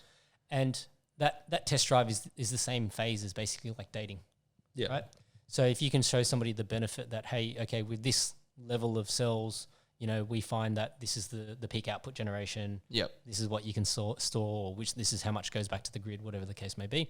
Likewise with a car, this is the test drive. So then you can really get a feel for, can you actually see yourself owning this vehicle, right?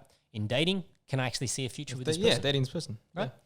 And then after the test drive, then that's when we typically go, well, a lot of people actually miss this next step. They go straight into the negotiation. And for me, I always would express to my people that it's really, really important. And I think this is important if you're a purchaser as well, that you don't rush straight into the negotiation. You actually establish some guidelines. And I call this step is just present figures, presentation of figures. Yeah. What you want to do is you actually want to show your cards. You want to go and say, okay, this is where I sit. Yeah. And this is, all the information that I have available to me. And then likewise, you have the other person present that same thing, right? Because in a relationship, if you neglect this step and you go straight to the next step, which is the negotiation with the intention to, get married or whatever, or compromise to get married, without actually firmly establishing your ground rules, then you're going to miss things. Yeah. Right. And that could be as simple as, okay, perhaps somebody has a specific requirement for the panels to be manufactured in a certain location. It might be they want to have a specific warranty, right? And if you don't cover these things, but then we go straight into negotiating on the price, it's going to come back and bite us. There's no point. Yeah, there's no point. Because then at the end of it, before you even sign the deal, they might come back and say, oh, what about this? What Yeah. about that? And then they become roadblocks anyway. Yeah. So you're better off just putting all your cards on the table and presenting the figures and saying, okay, this is the warranty, this is this, stipping out all the details so that that other person knows that, hey, and I think the other benefit of that is that then people know that, hey, you're dealing with a professional, Yeah, for sure. right? And for couples in a relationship, you might need to go to a professional to do this step, Yeah. right? You might actually have to. So my wife and I talk about this all the time, but we did a pre-marriage course, which is like That's a thing. yeah, it's a thing. So it's typically done for for religious people, Yeah. right? My wife is Catholic, so we did one with the church, and basically it was like 100 something question multiple choice thing where it asks you all these different questions about your relationship. Yeah, right. And so you do it separately. So you both go in the same room, but they give you the sheet. They tell you just Okay. don't talk about it. Just fill in all the answers, and that's your first session. Yep. So your first session is literally just filling in all the sheet, and it asks you questions like, we've discussed how we'd like to manage finances in our household. Mm-hmm. And then it could be agree, disagree, not sure, Yep. right? And so then what they're looking for is when they take the answers, they're looking for the things that haven't been discussed. Yeah. And all the course is there and designed for is to then give you an opportunity to talk about those things, Yeah, right. right? And so in those 100 and something questions, there's bound to be things that you probably haven't talked about, Yeah, for sure. right? It could be simple things like, we agree on how we would like to discipline our kids. Yeah. It could be something like that. It could be something like finances. It could be something like, we've talked about, what our financial goals are, right? And so in the same way, when you don't skip that step and you actually get to present, what are your cards on the table and things like that, now you actually are having a real negotiation with a real outcome, Yeah. right? And so, when you convert the sale, everything just goes a lot faster. Smoother. Yeah. Absolutely. So, I that's why I say it is like a dance because, mating in relationships is a dance, Mm-hmm. right? So, Well, it's like you're selling yourself to be someone's partner for the rest of their life. yeah, if that's your goal, Yeah. right? Like, and so, everybody's goal is different, right? Like, Yeah. so some people have a different goal where they just want to have a good time, which is fine. But, and I think, and I say that's fine, provided you're still, when you present your figures, that's what you present, Yeah. right? You don't go and go, oh yeah, I'm presenting this picture, but But I'm going to do something else. exactly. Yeah.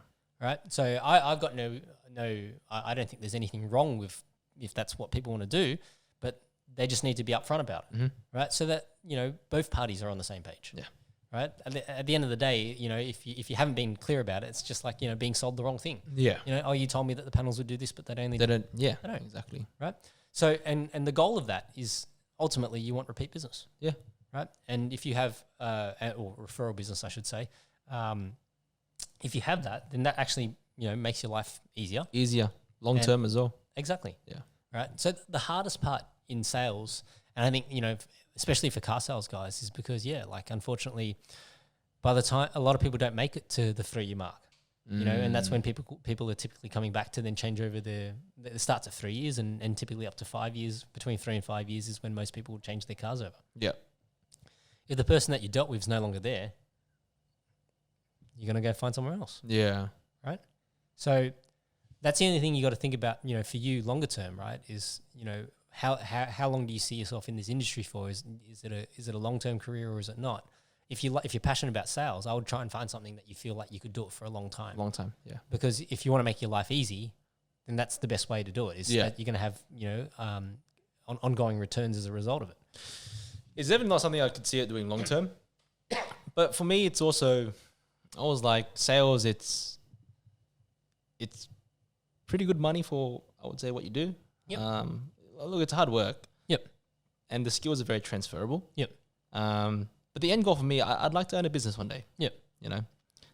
So like in this current role, I can see myself doing it for the next 3 to 5 years. Yep. But once like every household has solar. Yeah. What do you do? Exactly. That's the only thing that's in the back of my mind, right? Yep. I have looked into real estate. I've looked into car sales as well. Yep. But I just feel like doing with car sales, and I don't know how you did it, and I don't know if it's because every time we go in to buy a car, but it's very much just a very, very hard negotiation, right? Like, and I feel like so many people are going to be like that. They come in and then, they try to negotiate for certain times. It's like, oh, you come in at the end of the quarter where the dealer's got to make you know, a certain amount of money. Yep. I was actually going to ask you, I was like, is there like a really, like, how would you negotiate for like a car even, right? Like, is there a way around it? Because there is no easy, like when I say no easy way, I mean, what I mean to say is that every dealership operates differently. Yeah. Right? So, and when I say every dealership operates differently, it depends on the sales manager, it depends on the owners, where their focus is. So the key thing that I think people often overlook when it comes to purchasing a car is who they want to establish a relationship with. Okay. Right? Because as much as, you know, like there's people that just say, oh, all I care about is the price. At some point, your car is going to have problems. Yeah. Right? Doesn't matter what brand it is. Yeah. There's always going to, there could be something, it could be something small, it could be something major. Yeah. But at the end of the day, if you formed a good enough relationship with the people at that specific dealership, yeah, it's in their interest to obviously look after you. Yeah. Right? And so I think that is the most overlooked aspect of the car buying process. Yeah. Right? People just go, oh, I just care about the price. And then it's like, I don't care who works on my car or whatever. But sometimes, you know, it could mean the difference between getting a loan car when if the car needs a warranty repair or not. Yeah. Having a good relationship with somebody. But then wouldn't they just take the car to like a service center? Like Yeah. BMW dealership has Yep. the dealership and then they have the BMW service center, right? Yep, but they're usually in the same business. Yeah. Okay. So as an example, at MacArthur, we had the service side right under the same roof as the sales outlet. Okay. So that's why I say it depends on the business. So I think it also depends on the customer because some customers don't give a shit about who they're dealing with, right? All they care about is the price. And I'm not saying that that's wrong either. I think, you know, at the end of the day, it all depends on what you prefer. Yeah. Right. For me, I preferred to build relationships with people as opposed to, it's no benefit to me to just sell you one car. Yeah.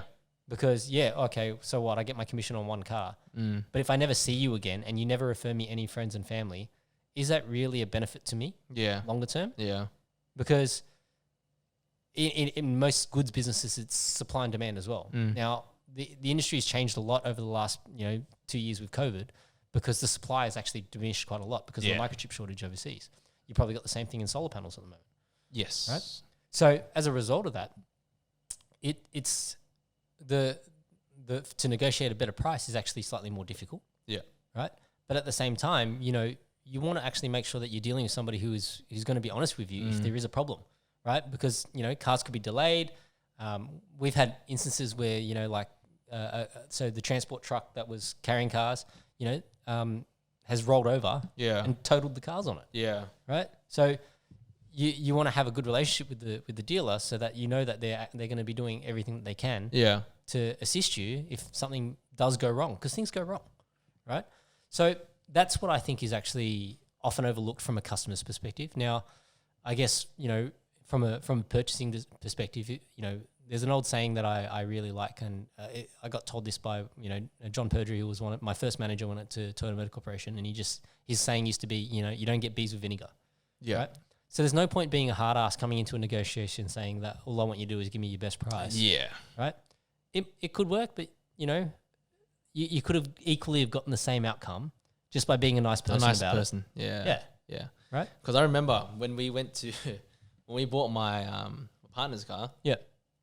We would have gone to like 3 or 4 Volkswagens. Yep. And it was just so taxing. Yeah.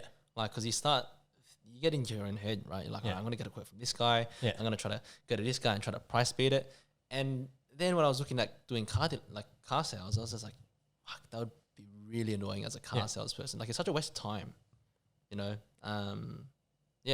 that's why I was sort of like put off a little bit about car sales. Yeah. Look, the car sales industry is changing so dramatically as well. Mercedes has introduced the agency model, which is akin to like what Tesla does. So it's all fixed price. Yep. So at the end of the day, then it's really about the relationship that you build, right? And that's what it should be. And that's, So, but the flip side of that, does that mean that the customer is really getting the best price possible? It's a two-edged sword. So there'll be a whole bunch of customers that might love that fact that they don't need to negotiate anymore. Yeah. But, if they had some negotiation skills, they probably would have gotten a better deal, or they could have possibly gotten a better deal. We don't know. Yeah, but then Right? that fixed price now becomes the best deal that you could have gotten anyway. Exactly. So I think it's more just that people just would like to feel like they got the best deal. Yeah. I don't think people care that much on price. Yep. Like if you had a $40,000 car, Yep. If you set it at $40,000, there's always going to be someone that wants to not pay that 40K Of price. course. But if you had it at 45K, they would pay 40K for it. Yep. You know, I think that part is psychological. Yeah. Well, Yeah. that's why it comes down to the relationship. That's why Yeah, that's why sales can be such a relationship driven thing, it is. right? Yeah. You know, on the flip side, you know, you could have a salesperson who can bamboozle somebody into thinking that $40,000 car is a $50,000 car. Yeah. Yeah. Right. And still get his $40,000 for it. Yeah. So there's no, you know, like I think, you know, there are, there's no better substitute to get a better deal out of somebody than just being a good person. Yeah. Right. That's what I think. Yeah. And I guess I had to, like, when I first started as well, I had the mistake of just thinking that you could sell it to everybody. Yeah. Big mistake. It was like an amateur mistake, man. Yeah. But yeah, you kind of have to learn that sometimes it's just, you do have to let it go. Yep. Right. And I'm guessing that's the same for Yeah. you. Like there'll be a point where you have a customer where it's just like, look, it's like we're sort of at like an impasse. Yep. Right. There's no way we're going to meet on this. So sorry, I'm going to have to let you go. Yeah. Well, so from a salesperson's perspective, it is really important to keep yourself in a positive frame of mind, because at the end of the day, the general stats that most dealerships will work off is that, you know, for every 4 customers that you talk to, only one of them is going to buy. Okay. So that means you're dealing with rejections 3 times Yeah. before you actually get a sale. Okay. Right? And, you know, that means that those other 3 people have probably purchased a car somewhere else. Yeah. Right. Because they obviously have been in the market for some reason, but it's because people go to more than one dealership, right? Yeah. So from that perspective, you know, you can either look at it and go and beat yourself up over every single customer that you lost, or understand that, hey, okay, if I've lost 2 customers, you know, okay, so be it. I'm one more away from probably finding my next deal. Yeah. Right. So it's a mindset thing too. It is. It's a numbers game. Yeah. So and there's a lot of sales guys who need to operate off momentum. They need to feel like something is happening. Yeah. And that's probably the hardest thing. And especially, you know, with these COVID times, you know, when the market has been very up and down, some days it'll be fantastic and busy and all that. And then the next day it could be very quiet. Yeah. And it's very challenging on your mindset. And so, you know, like I think the only thing you can do in those particular instances is finding activities and inputs that you can actually focus on. Yeah. You know, control the controllables. Yeah, Right. that's fair. So, you know, that means, you know, making phone calls, checking up on people, building those relationships, and that's all you can really focus on in those times. Right? Yeah, I mean, it's better doing that than to give up. Yeah. Right. So from a sales perspective, like, you know, what have you got any stories in terms of, you know, a bad customer or a hard customer interaction that sort of resonates for you, that stands out? No, I mean, look, I feel like for what we did, or when I started, it's very much, it did feel very momentum based, you know, because I started off door knocking. Yep. And when you door knock, you literally get about 150 houses drawn on a map that day. Yep. And you go through every single house, Yep. right? So what would your spiel be? My spiel? Yeah. Go on, you got to give it to me. Go. Yeah, you knock on the door, someone comes out, and then you tell them that there's a government rebate. Yep. Look, the government's got rebates for solar. Yep. And basically, if you're paying more than $400 a quarter, yeah, you can get a system installed. You don't have to pay anything up front for it. That system saves you $400 that quarter. Yeah. And instead of you paying your electricity bills, you just pay us for the system. Okay. That goes on for 5 years. After 5 years, you've used the exact same money to pay for your electricity bills. Yeah. Use that to board a system instead. You know, it's a smarter way of using your energy. Yeah. And now you own a system. Your electricity is free, or freer. You know, you need batteries still. Do you sell the batteries to go with it? Yeah, we do. Okay. But depending on the person, you can get a bill down to 0, right? Yep. Like,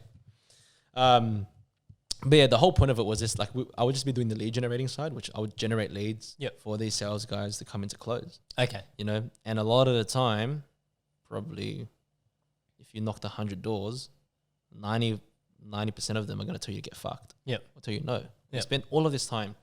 You spend this time, you spend this energy talking to him, and then they're like, nah, not interested, right? Yeah. But do they tell you that up front? Oh yeah, sometimes they tell you fuck off, Yeah. like straight away. Like, no, I'm not interested. Sometimes they're rude. Sometimes they'll be nice about it. Yeah. But then the way you have to look at it is that it took you 90 people to get to that one person. And if you didn't finish that 90 people, Yep. you never would have found that person that Yep. booked in, Exactly. right? And that's the better way to look at it. But at the same time, when you're getting 90 no's, Yep. it's very easy to get in your own head. Yep. You know, and that's probably the biggest thing I think in terms of like lead generation. Because I think cold is like really, really raw. Yeah, it's in low terms of- percentage. It's raw sales, man. Yep. You know, I that kind of threw me into the deep end of sales. Yeah. Yeah. So how many doors did you have to knock before you got your first yes? Ooh. I think it was like 5. No, I was you did all right. fast. Yeah, it was quick. It was Yeah. quick. But the thing with solar was pretty easy, you know. And surprisingly, for me, I was like, man, I would never, ever open the door for someone that knocked on my door. So when I first did the job, I initially thought it was a call center job. Yep. But they're like, no, you can door knock. Yeah. And I'm like, all right, I'll give it a go.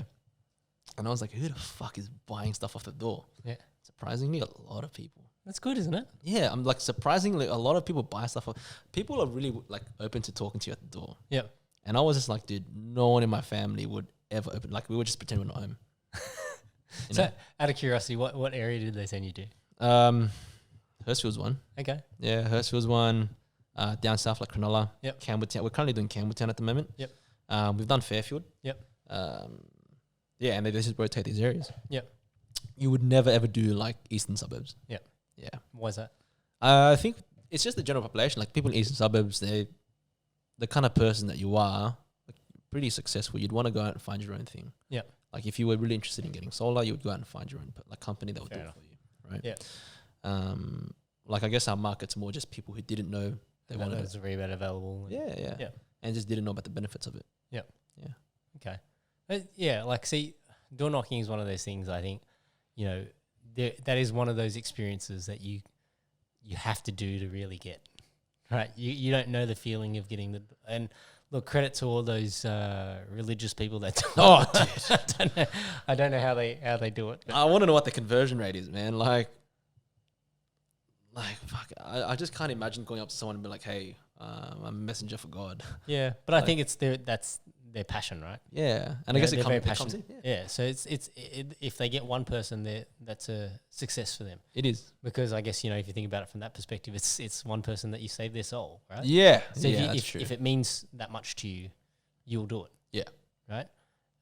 You know, I just don't think there's a lot of things that people really value that to that level outside of a for job sure. selling solar.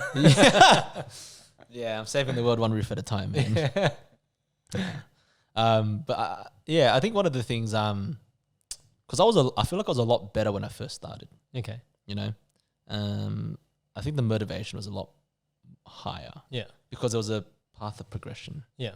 You know, you do this amount, you get to this. Yep. You get this role. Mm. You do this amount of that role, you get to this role. Yeah.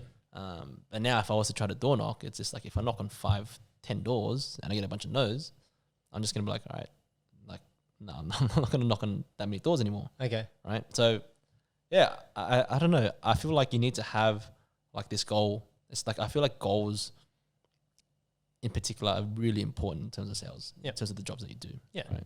And that's something I'm like I struggled with when I tried door knocking again. Yep. Yeah. So how do you do it nowadays? Well, my role is different now. Okay. Right. Like I'm the sales guy that goes in there To do the closing. to do the closing. Okay, Yeah. so they give you the leads and then now you Yeah. Now the goal is just monetary. Yeah. Right. It's just how many deals can I close. Yeah. But also now the goal, like, because if I don't close that deal, then the lead generator doesn't get paid too. Yeah, okay. That's also a motivator for me as well. Yep. You know, so now someone else's money is tied to how I perform. Yep. So then from that perspective, like do they give you any training for that? Yeah. I mean, like you need to learn some technical sides on how to sell solar. Yep. You need to make it worthwhile for the customer. You got to do it in a very an easy to understand way. And you also got to deal with like different companies doing different prices, right? Oh, okay, because you sell more than one type of panel. We normally focus on one, Okay. but like our panels are a basic system of ours like 10 grand. Yep. And then you got ads on TV doing it for 3. Okay. So we got to find a way to justify it to Yep. the customer, right? Yep. Whether it's the same product, different installers, you know, are we going to be around for, like, we're going to be around, they're not going to be around to, you know, at least honor the warranties. Yeah. You know, like, like in terms of how much money they're bringing in, it doesn't make sense that they're going to be around long term. Like some people are just here to do a cash grab for like government rebates. Okay. Right? So Yeah. that's something to deal with. But to the lay person, they can't really wrap their mind around it. Yep. So I don't know. I always try to follow, like anytime I try to sell anything, I try to follow like what's his name? Jordan Belfort's like straight line theory. Yep. Where it's just like, you know, you're trying to get someone like, and this is pretty much anything in sales, right? Like anytime you trying to get someone to buy something, it's like they're at point A at the moment and you're trying to get them to point B. Yep. And somewhere along that line, they're going to throw these objections at you. You know, they're going to take you off that line, and your job is just to bring them back onto that line until you get them to point B. Yep. Yeah. That's just how I see it now. Yep. So what are the common objections that you get? Man, your system's $10,000. This guy's looking for $3,000. Like, so it's price. yeah, it's always price. Okay. You know, it's like you got a $2 million home, man. You got a $2 million home. This is being drilled through your roof, you know, and it's sending like a shit ton of electricity through your home. Yeah. It's not safe if you get it done at $3,000. Like what do you think you're going to get at $3,000? You know, it's like if you had an iPhone, if Apple was selling it for $2,000 and somebody's selling it for $500, you're going to go to that guy that's selling it for $500? Nah, you're not, you know. It's probably stolen. Yeah. So that's major objection. Yeah. Or people don't like the look of it. Oh, okay. Yeah. As in like, so but that means solar in general, not just. Yeah. They don't like the look of solar in general. Yeah. That's a really hard objection to come around. Yeah. But it like when I did like with solar, especially with the price objections, that's why I'm like with car sales, I don't understand why different dealers offer different prices for the same car. Yeah. Like, wouldn't it be in everyone's best interest, especially the entire dealership, to just have one price for everything? Yeah. But this is what competition creates. Yeah. Right. So when you think about it in terms of free market, that, you know, if a dealer, so, okay, let's think about it this way, right? So if the supply is restricted and there is, let's say there's only 100 cars coming into the country. Yeah. Right. And the dealer can command the full retail price for those 100 cars. Well, then that's what they'll wait for. Yeah. The demand is, say there's 200 customers for those 100 cars. Well, they're going to take the highest price possible. Yeah. Now, in the situation where there's only 20 customers that want that car, Yeah. there's 100 cars. Yeah. Right? Then it's in the dealer's best interest to obviously sell as many of their allocation as possible. Yeah. Right? Whilst trying to avoid as many losses as possible. Yeah. Because if there's 100 coming in this month and you're only going to sell 20, Yeah. and there's 100 coming in next month and you're only going to sell 20, Yeah. right? So in the first month there's 80. Yeah. Now There's another 80. there's another 80. Yeah. So you got 160 cars that are available for sale and you're only going to sell 20 of them. Yeah. So at some point that problem is going to come to a head, Yeah. right? Now it costs the dealer money to have that car sitting there on the showroom. On the showroom. Yeah. So these are the pressures that have to be balanced. So that's where, you know, you could say, oh, it's in the dealer's best interest to fix the price, but you can't fix a price. Or the manufacturer's interest to just fix a price, right? Yeah, well, that's why the manufacturers want to move to this agency style model, because then that way you're dealing per se with the head office, and they can say, well, that's the price. Yeah. Right. So that's why I say, you know, it's an interesting conundrum, because does that mean that the customer is actually getting the best price possible? It's hard to say. Yeah. Right. Well, pricing is just dictated by the market, right? Like it's dictated by but what someone's really willing to pay for it. Of course. Yeah. So, but if, you know, like basically if there is no competition, then that also doesn't drive down the price of the product either. Yeah. So I guess, you know, but you're competing within yourself. Like BMW MacArthur would be competing with BMW like Parramatta or something like that. But they're owned by different people. Yeah. So if we think about it like this, let's use something that's, you know, very hot topic at the moment, rapid antigen tests. Yeah. Right? So at the moment, people are complaining that there's price gouging because there's not enough rapid antigen tests out there, and the demand is really, really high. So, you know, what you'd like to see in a free market economy is somebody take advantage of this by obviously, you know, investing in greater manufacturing and larger dispatch of rapid antigen tests. Yep. Right? Because if you can increase your supply, whilst the demand is still high, you can still command good prices. But as more supply enters the marketplace, the prices will naturally come down. Yeah, for sure. Right. So part of the problem that we face at the present moment is because the planning was quite poor in terms of securing allocations of rapid antigen tests. Yeah. Like we actually produce these things in Queensland, but we do. there is a company that produces them in Queensland, but the government didn't purchase any, so they secured the contract with the United States. So we actually export all of our rapid antigen tests that are created locally over to the States, as opposed to doing it here. Yeah. Right. And so that's they're the things that I think, are important, when you think about it. So you can so then there's two ways to think about it. So there is then the government way of saying, okay, well, we now need to dictate and enforce that there can't be a price gouge on these products because they're crucial to the world. Or alternatively, we need to invest we need to encourage people increase to manufacturing. Yeah. Right. So I find it really interesting because I think, they're like both things take time, right? Whether you're importing from another country or you're producing them locally, they're both going to take time because there's shipping delays at the present moment as well. Yep.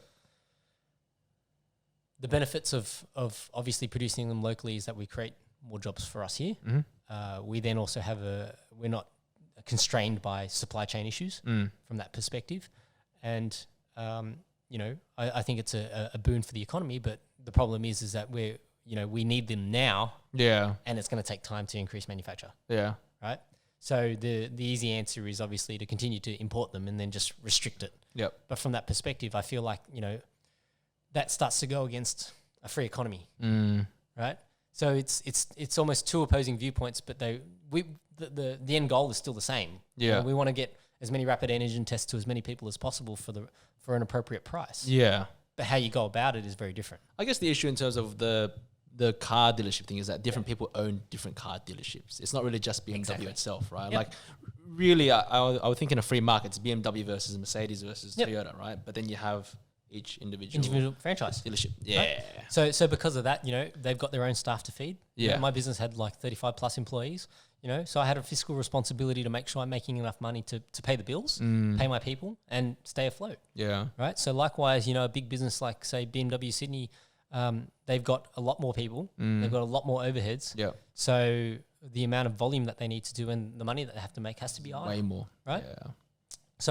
So that's the challenge, right? Like, and I think, you can't, as much as you'd like to take that out of the equation, by taking that out of the equation, you're reducing the amount of businesses and the amount of people employed. Yeah. Right. Because then you might as well just have one outlet. Yeah, that's true. All the volume. That's true. Right. That's true. But then what are you going to do with all these other staff members at all these businesses that are now no longer employed? Yeah.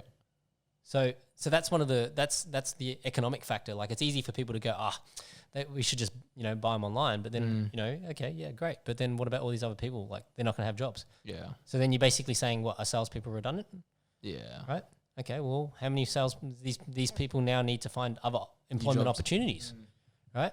So it's not an easy question to answer. Yeah. There's so many factors that go into it. That's fair. That's fair. Yeah, it takes a lot of thought. Speaking of rapid antigen tests, do you know anyone that's gotten COVID? Yeah. Have you had it? I haven't, no.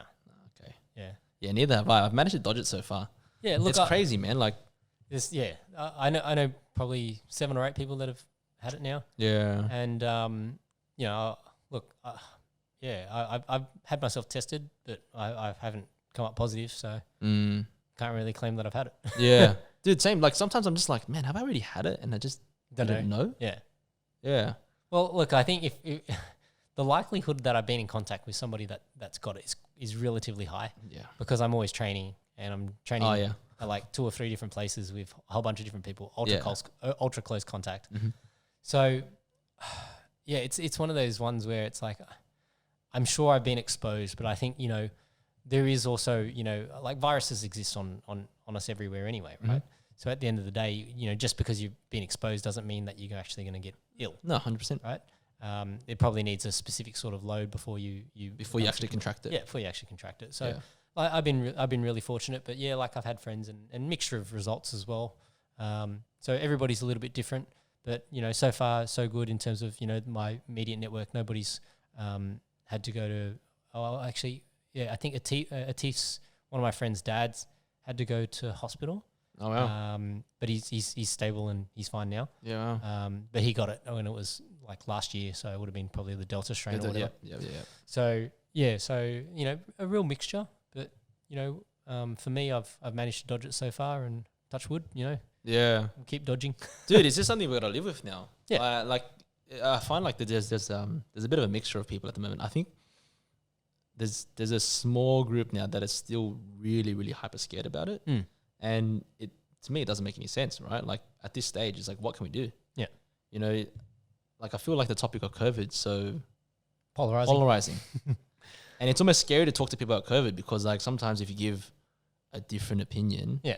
people get angry, like people get upset. Yeah. You know, I don't know if you've experienced that. Yeah. I assume you would have. Yeah. Yeah. Look, the only thing I can say is, look, people are entitled to their opinions, Yeah. right? You just got to be compassionate. Like your views may not align with somebody else's views, and there's nothing wrong with that, Yeah. right? At the end of the day, I think provided you when you approach the conversation, I think what doesn't help is people not providing any source information for the discussion points. Yeah. So like when I've discussed with some of my friends, like I always make sure that I send source information and links to what I'm presenting and why I think it's Why? specific way. Yeah. I think that is beneficial, but I think it's not beneficial when people make statements, and that's part of the problem, right? Like, and I think that's why a lot of the people want to censor things is because people make these statements, but then they don't necessarily provide the source information to go along with it. Yeah. But I think it happens both ways as well. Like on in both camps, people make statements, but don't necessarily. And look, I think there's an element of how you read the data as well. Right? And that's why it's important. I think it's really important that people actually review the data for themselves and formulate their own opinions. Yeah. I feel like, if you're just going along with whatever narrative that is most prevalent in your friends' circles without actually looking at the data for yourself and making your own assessment, I think you got to look at, what is your personal risk, right? What is the risk to your friends and family in terms of what are you happy to accept before you make your decisions, right? And that's the way that I've tried to approach it. I've tried to approach it from an angle of compassion in the sense that I'm really curious about people's perspectives on it because it is so varied, right? And so, I've had some really, really tough conversations with people and there's no, look, at the end of the day, you've also got to be respectful that, some people don't want to think about it. Yeah, that's true. Right? Yeah. So for some people, they've got other things going on in their lives. Yeah. That is more important. And so you don't necessarily have to spend your time thinking about it, Yeah. And that applies to a lot of issues. Yeah. Right. But, there's good and bads in all. And I think, from if there's anything that I've learned from doing all these podcasts is that people can have a wide range of views that may not align, with your own perspectives, but that doesn't make them any less human. Yeah. Right? Yeah, for sure. Yeah. Because for me, I'm just like, look, it's like when the vaccines came out, I was like, oh, fuck. I was like, this was a little bit fast, but I get it. Yeah. It was very much like look, we're going to get the vaccine. You're protected. I got double vax. And now it's just like, oh, we're doing a one and done. And now it's like, oh, okay, we're going to mandate boosters. Yeah. I was like, you got to get a third vaccine. Yeah. You got countries around the world where it's just like, if you're double vaxxed, yeah, they're about to make it so that if you only got two vaccines, you're considered unvaxxed. Yeah. And I'm like, this is it's getting a little bit crazy, man. Yeah. Especially when it seems like, I don't know, if you or I catch it, we're probably not going to die. Yeah. Right? Yeah, relatively low risk. Yeah. Yeah. But it's also like, is it going to be at a point now where it's like every 6 months they're going to, it's like get another shot. Yeah. So I think what doesn't help the situation is that, and I think what happens with science is that obviously, people have to update their data and update their hypotheses as a result of it, right? That's what good science is that you re-review the information and you take a fresh look at it based on what new data is available. Yeah. Right? So just like, when it comes to physics, as an example, we make a hypothesis that this is what gravity is and this is how we calculate gravity, and then, or this is what an atom is and this is how it's made, and what it's comprised of. And then, when we test those hypotheses and realize, oh, there's something funny that's happening at this certain stage that we can't quite explain with our current hypothesis, we need to update our hypothesis. Yeah. Right? So what doesn't help that is because the news cycle is so fast nowadays. Yeah. Because of social media and everything else, it's like people latch onto the headline and, like I can't even remember the headlines from 2 days ago because what I'm there's been saying. so many headlines since then. Yeah. Right. So at the moment, it's all about Novak, right? Novak Djokovic, Yeah, and that's the headline at the moment. But in probably probably after the Australian Open, the headline will change, and that's what everybody will be focused on. Yeah. And I don't think that really does us any favors. Like I think it's really really important that instead we approach and so I what the other thing that I try and do is I don't try and force the conversation on anyone. So like even with my own brother, like we had a disagreement about something, and then I said, look, at the end of the day, whatever you decide is up to you. I just want you to think about it. Yeah. And if you do want to talk about it, I'll leave it with you. Yeah. Right. And so when there was an article where Albert Bourla was talking about 2 doses of the vaccine is not sufficient, and so I sent that article to my brother, and it sort of restarted the conversation because I just said, look, I don't know if you've seen this, but I thought it was interesting. Yeah. And so curious about your perspectives. And I think that's how I typically try and approach most of those conversations. Because even when it comes to politics, like politics is one of those things where people get very defensive, right? That they have this ideology or this belief that this is the only belief. Yeah. Because that's what they believe. Yeah. And so what I'm curious about that is I really like to understand, okay, how did you formulate that belief? And I'll give you a good example. I did a podcast with Scott Yung, who was a candidate in the previous state election for this actual area in Hurstville. And he and I had quite opposing views in terms of drug policy, right? So he was very much for harsher penalties for drugs and, harder criminal penalties for drug supply and things like that. Yeah. And me, I stand more on the side of decriminalizing drugs. Yeah. Investing the money that we spend into this war on drugs and putting that into and taking money from registrations and taxes and instead putting that into education and research.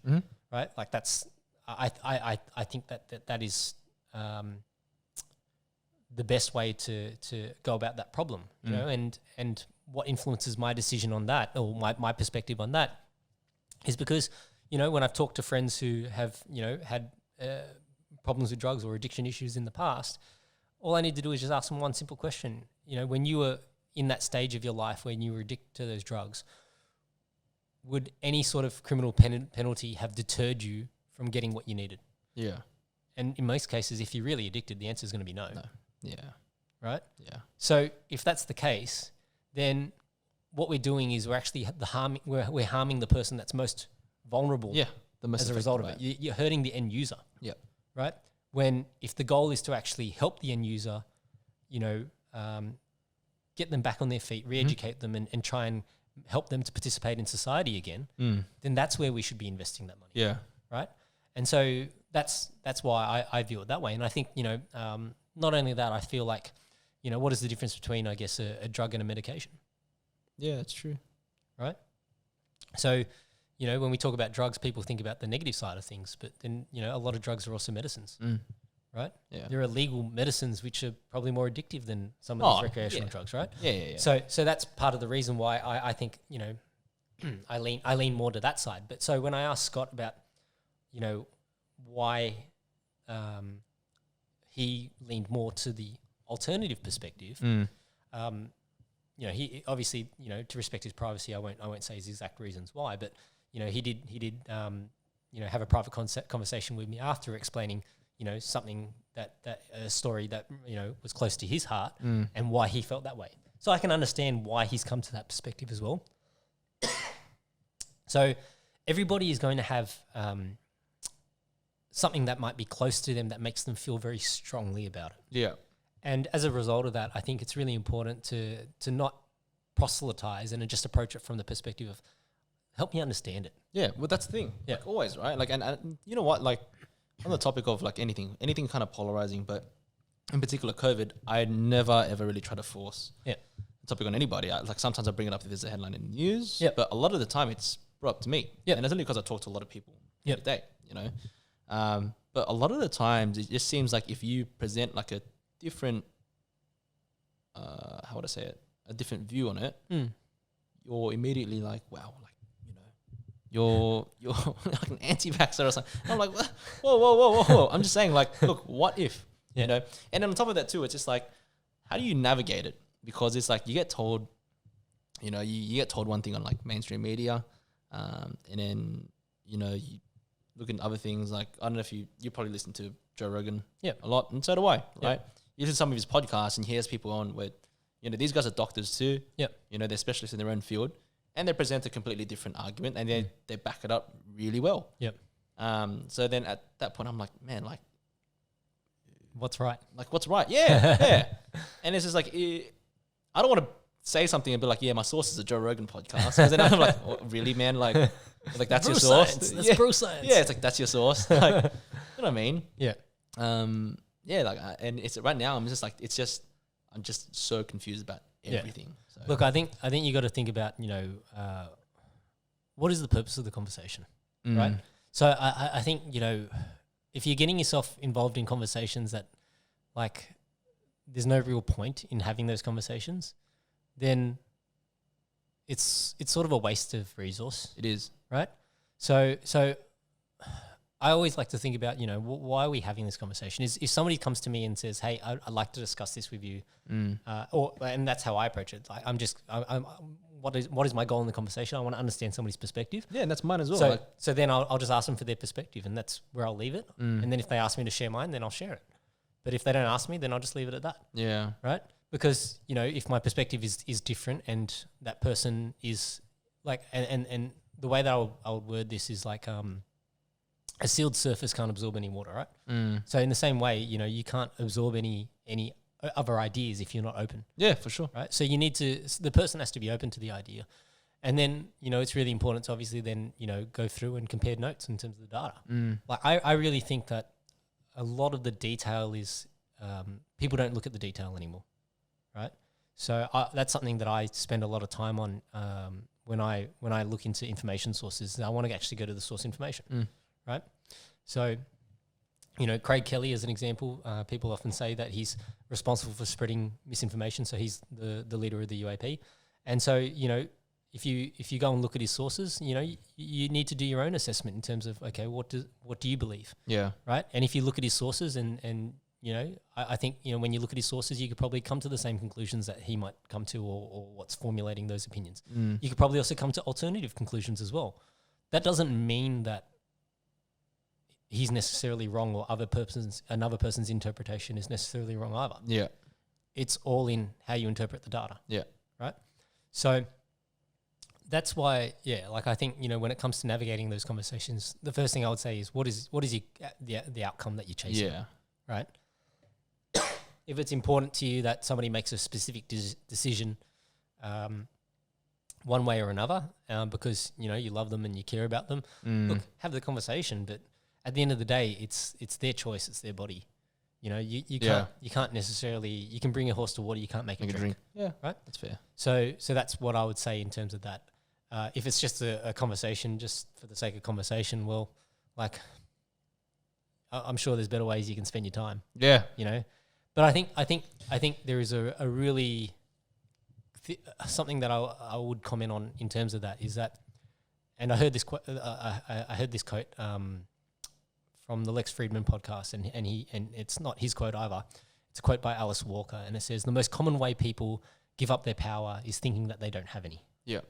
Right. And I've been thinking about this quote nonstop since Lex brought it up, and it's so true.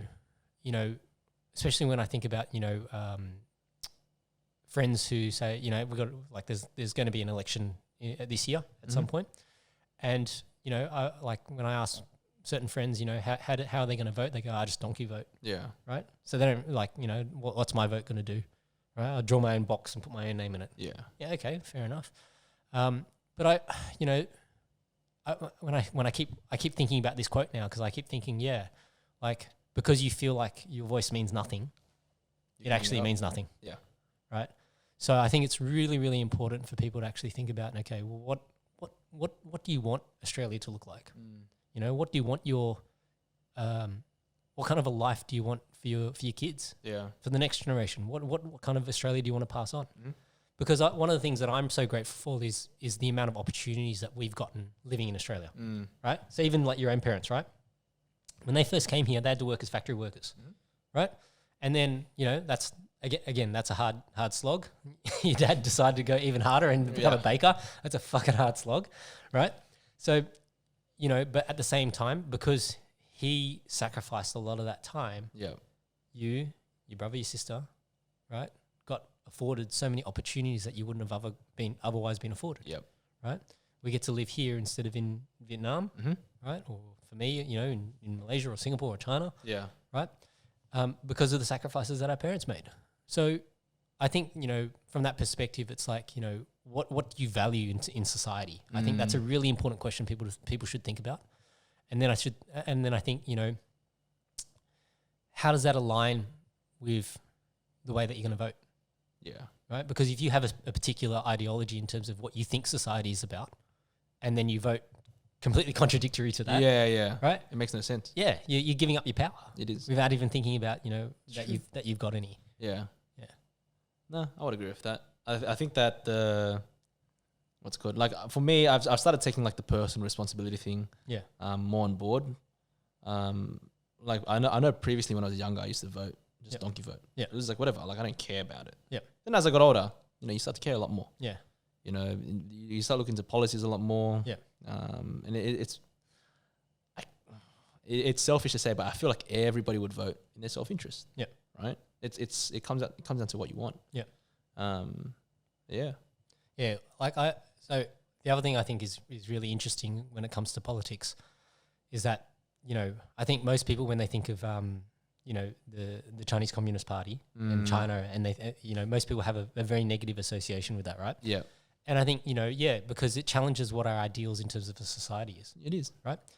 And I did a podcast recently, so with my friend Alex, who's doing his thesis on China's social credit system. And like, how does that work? I've heard about it, and I've heard like people have like equated it to like a Black Mirror episode. I haven't seen Black Mirror actually. Okay. So the way Alex describes it is like there's a blacklist and a red list. Essentially, what it's there to do is to promote certain social behaviors. Right? So what happens is, as an example, let's say you take a loan but you don't pay it back. You go on this blacklist.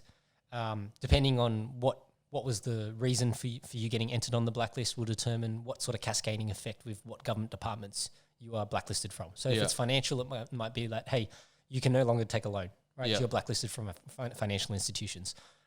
If it's something else, it might mean that you can't travel on the high-speed rail, you can't take flights, depends on what it is.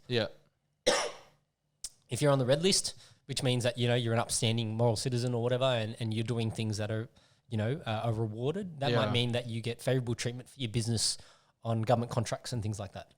Right? So, and, you know, for anyone listening, you should probably go and listen to Alex explain this, because I'm sort of just giving it a brief synopsis.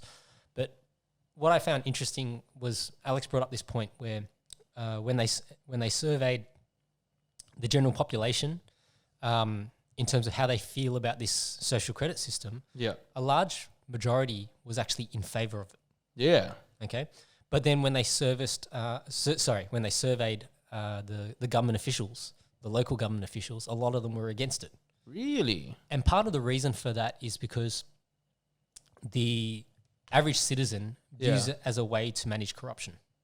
Because if the local government official is doing the wrong thing, they can be reported, and then the fear of being on the blacklist is what will then enforce the right moral behavior.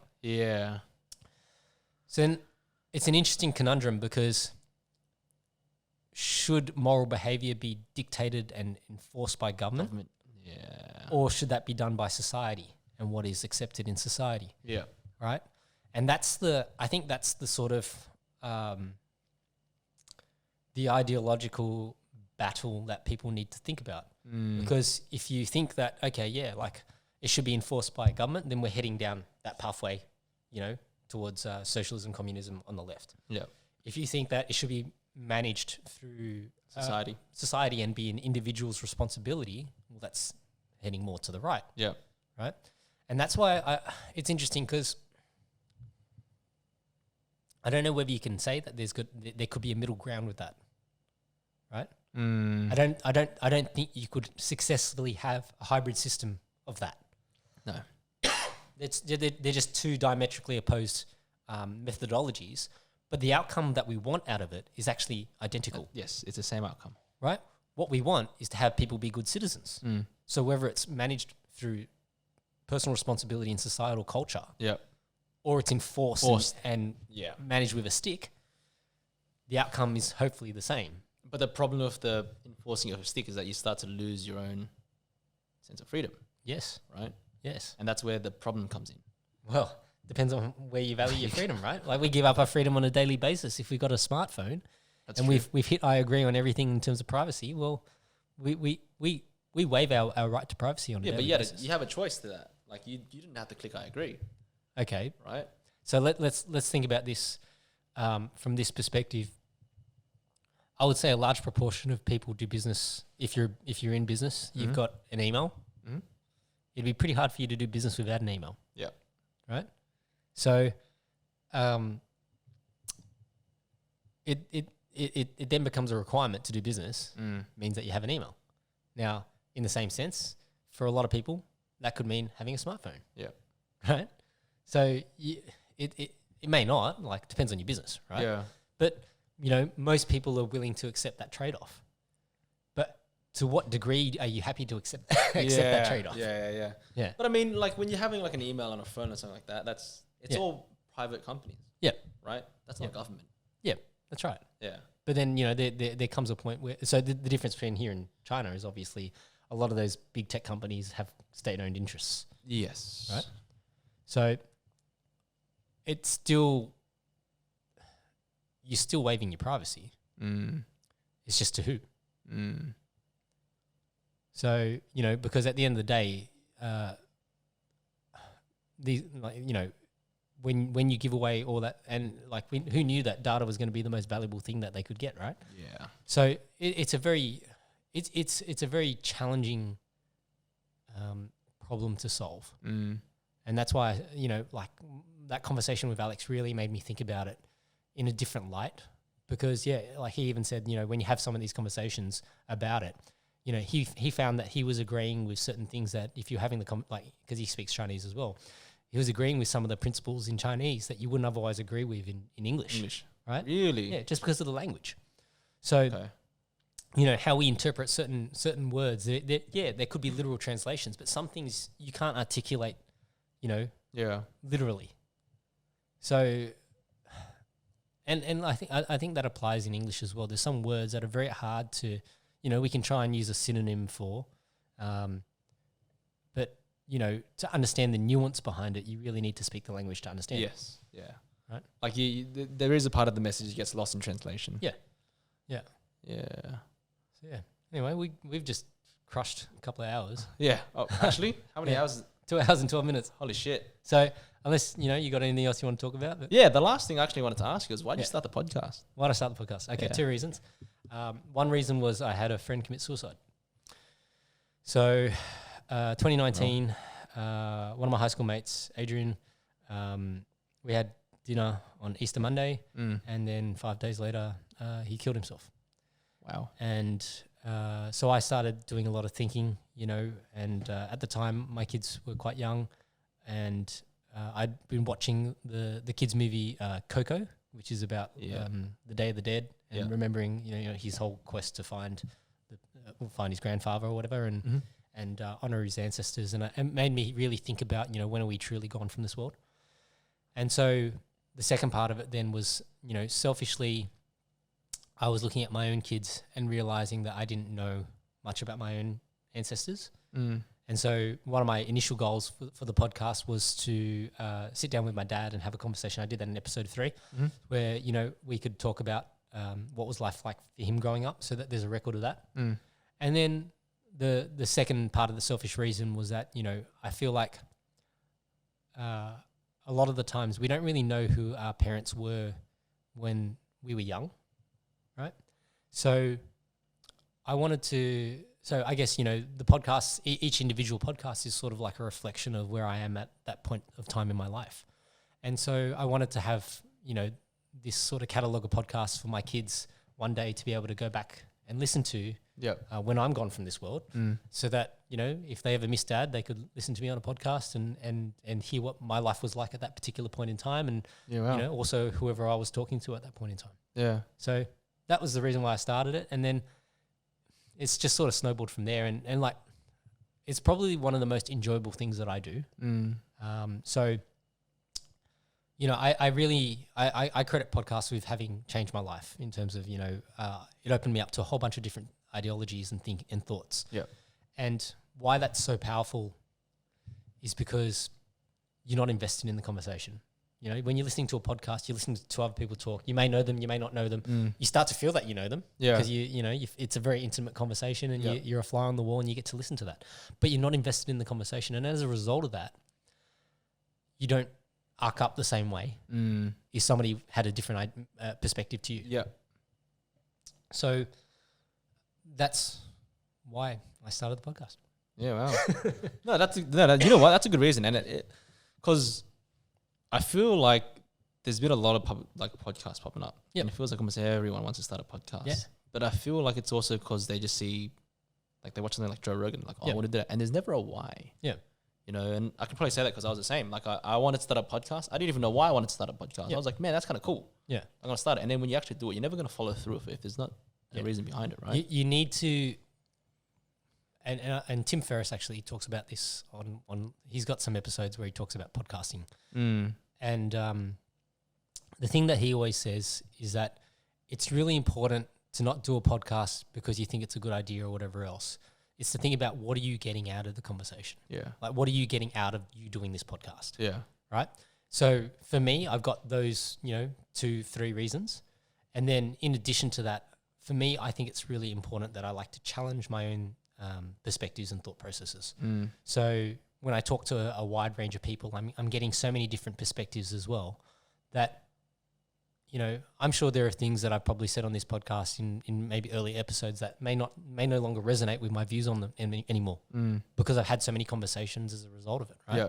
So, likewise, that podcast I did with Alex and how I think, in terms of the China social credit system really challenged my perspective on it. And so, I'm still processing and thinking about, what do I actually think about that? Yeah. I think as a result of that, I think it's really important that people can express themselves freely and have these discussion topics because there is no easy answer to it. Yeah. It's like two different styles of parenting. So, the key thing with a lot of the things that I do nowadays is I really try and focus on the me factor. I'm doing it selfishly. Yeah. Right. So because I enjoy the podcast and because I enjoy having the conversations, like, when else do I get to actually sit down and lock in and have a 2-hour conversation with someone? Yeah. Never. Yeah. Right? Outside of the podcast, you don't really, because there's always distractions in life. Yeah. So it's my opportunity to have that downtime and really think about that. Yeah. And engage in conversation and get better at listening as well. And then the other thing selfishly that I like about it, and so when I do things, and when I say I do things selfishly, so, like when I do my martial arts film studies, I don't do that to get popular or anything. I do that because they're things that I want to study. Yeah. Right? So I see something when I watch a fight and I go, I want to have another look at that. And I go and clip it up because, this is my perspective on that. And that's what I want to sort of study and review. And that's how I put it together. So, whatever you do, so when it comes to, you potentially starting your own business, think really selfishly. Yeah. What is the problem that you're trying to address for yourself? Yeah. Because at the end of the day, if you're not doing it for a reason that adds value to you as a person, you're not going to do it for very long. No, that's right? What I'm saying, right? So, this will be episode 48. Yeah. Right? So, I know there's probably a lot of podcasts that I might be 2 or 3 episodes in, but never went afterwards. Yeah. Never really do anything else after that. Yeah. That's what I think would have happened because I thought about doing like a podcast, or sort of about, try to do this little vlog thing. Then I was like, I don't even know why I'm doing it. Yeah. So it never got that far. Yeah. It's a hard slog. Like, so I'm not monetized at the moment. Yeah. So I'm doing all this, basically because I enjoy it. Yeah. If I can monetize at some point, that'd be great. If people want to donate, and chip in, that'd be great too. I did actually start a buy me a coffee thing, so you guys can buy me a coffee. But there's no obligation. I don't care whether you do or you don't. If somebody gets any value out of this conversation, look, that's more than enough for me. Yeah. You know, and I have had people reach out in the past and say, hey, you know, that conversation that you did with XYZ was really impactful to me. Yeah. And, you know, that's great. Like, you know, it gives me a good feeling about it, but that's not the only reason why I do it. Yeah. Right. I'm not doing this for other people's validation or benefit. If they get benefit from it, great. Yeah. Right. But selfishly, I'm doing this because I really enjoy the format, and it's the best way for me to think about and consider other people's, how people come to their own perspectives. Mm-hmm. And that's why I guess the sort of format that I typically run, I like to go through those things from childhood, you know, to understand, you know, what was the impact of your parents, you know, and, you know, we relate on that front with the parents working so much, and, you know, what was high school like? And, you know, for you, you know, relating that back to, you know, you were always involved in the culture was built around, you know, being strong and being cool. Being and like an alpha male. being an alpha male, right? Yeah. And then realizing that, hey, there is a bigger world out here, you know, and now that you're not in that environment anymore, what does that mean? How do you now fit in? Now you got to really think about, oh, who are you as a person, right? Because a lot of the times, we're fit into a box that, you know, this is who we are as a person, and we don't realize until later on in life that, hey, that actually didn't really 100% resonate with who I am. I have that in me, Yep. but I have all these other things. For sure. Yeah. You really articulated it a lot better than I did. Oh man, I was struggling to articulate. I was like, I knew what I wanted to say, but I just couldn't say it. Yeah. Yeah. It's practice. Yeah. You know, like, I don't profess to be great. I still and a lot when I speak. I try to think about it a lot more and be a bit more measured with how I do it, but it's not easy. You know, that's why I like to do it, because, you know, only by doing it am I going to get better at it. Yeah. You know, at some point, you know, I want to be really good at it, you know. That was I remember when I first tried to start podcasting, the biggest thing is like, it's not really the same as having a normal conversation. Because it feels like, I know, it is. For me, it is. Yeah, I know, it is, but at the same time, it's not. Like when I first tried it anyway. Yeah. Because it was like, me and my mate were like, look, we get along really well. We always talk about certain topics. Like, if we could just document it, I think it'd be kind of cool. Yeah. But as soon as that camera came on, I was like, it felt like someone was watching me the entire time. Yeah. And it's distracting. Yeah. Right. And then it takes my mind away from the conversation. So that's my job. My job is to try and make you feel as comfortable as possible. Yeah. And like, my wife would comment, you know, you talk a lot on your podcast. Like as in me, she would say, I talk a lot on my podcast. And I say, look, ideally the reason why I do that is because I know for some people it's very difficult to come up with stories on the fly. And I don't want there to be like this awkward silence. Yeah. And I bring this up because I listened to Lex Friedman and Elon Musk have a podcast the other day. Yeah, that one I still got to watch. No, I haven't listened to it yet. When you listen to it, see, Elon is a very thoughtful guy, so he takes his time before he responds. Yeah. Now, I listen to podcasts in 2x speed, or every time I listen to podcasts, I listen in 2x speed. So for me, you know, if I talk fast, I apologize, but that's how I'm used to hearing things as well. Yeah. And the pauses that Elon would take before answering some of these questions were long for me in 2x speed. So if you're listening in 1x speed, I can only imagine that you sort of feel like how long it would feel. Yeah. Right. So yeah, it's one of those things where, you know, to fill in that space and to give people some breathing room to actually think about their stories. I like to also share some stories as well, because then sometimes they trigger. Yeah, for sure. They trigger thoughts as well. It did for me when you brought up the fact that, you know, you had a bit of animosity towards your parents. Yep. Same with me. Yep. And the fact that you had happy moments too. It's just that, I guess, automatically, like the human brain just connects to the negative. Yeah. Yep. Yeah.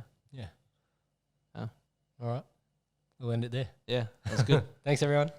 Bye. Oh, if people want to find you, how do they find you? What do you mean? If they want to buy solar. Oh, I don't even know, to be honest. It's normally a contact number. I usually do cold and I have a business card.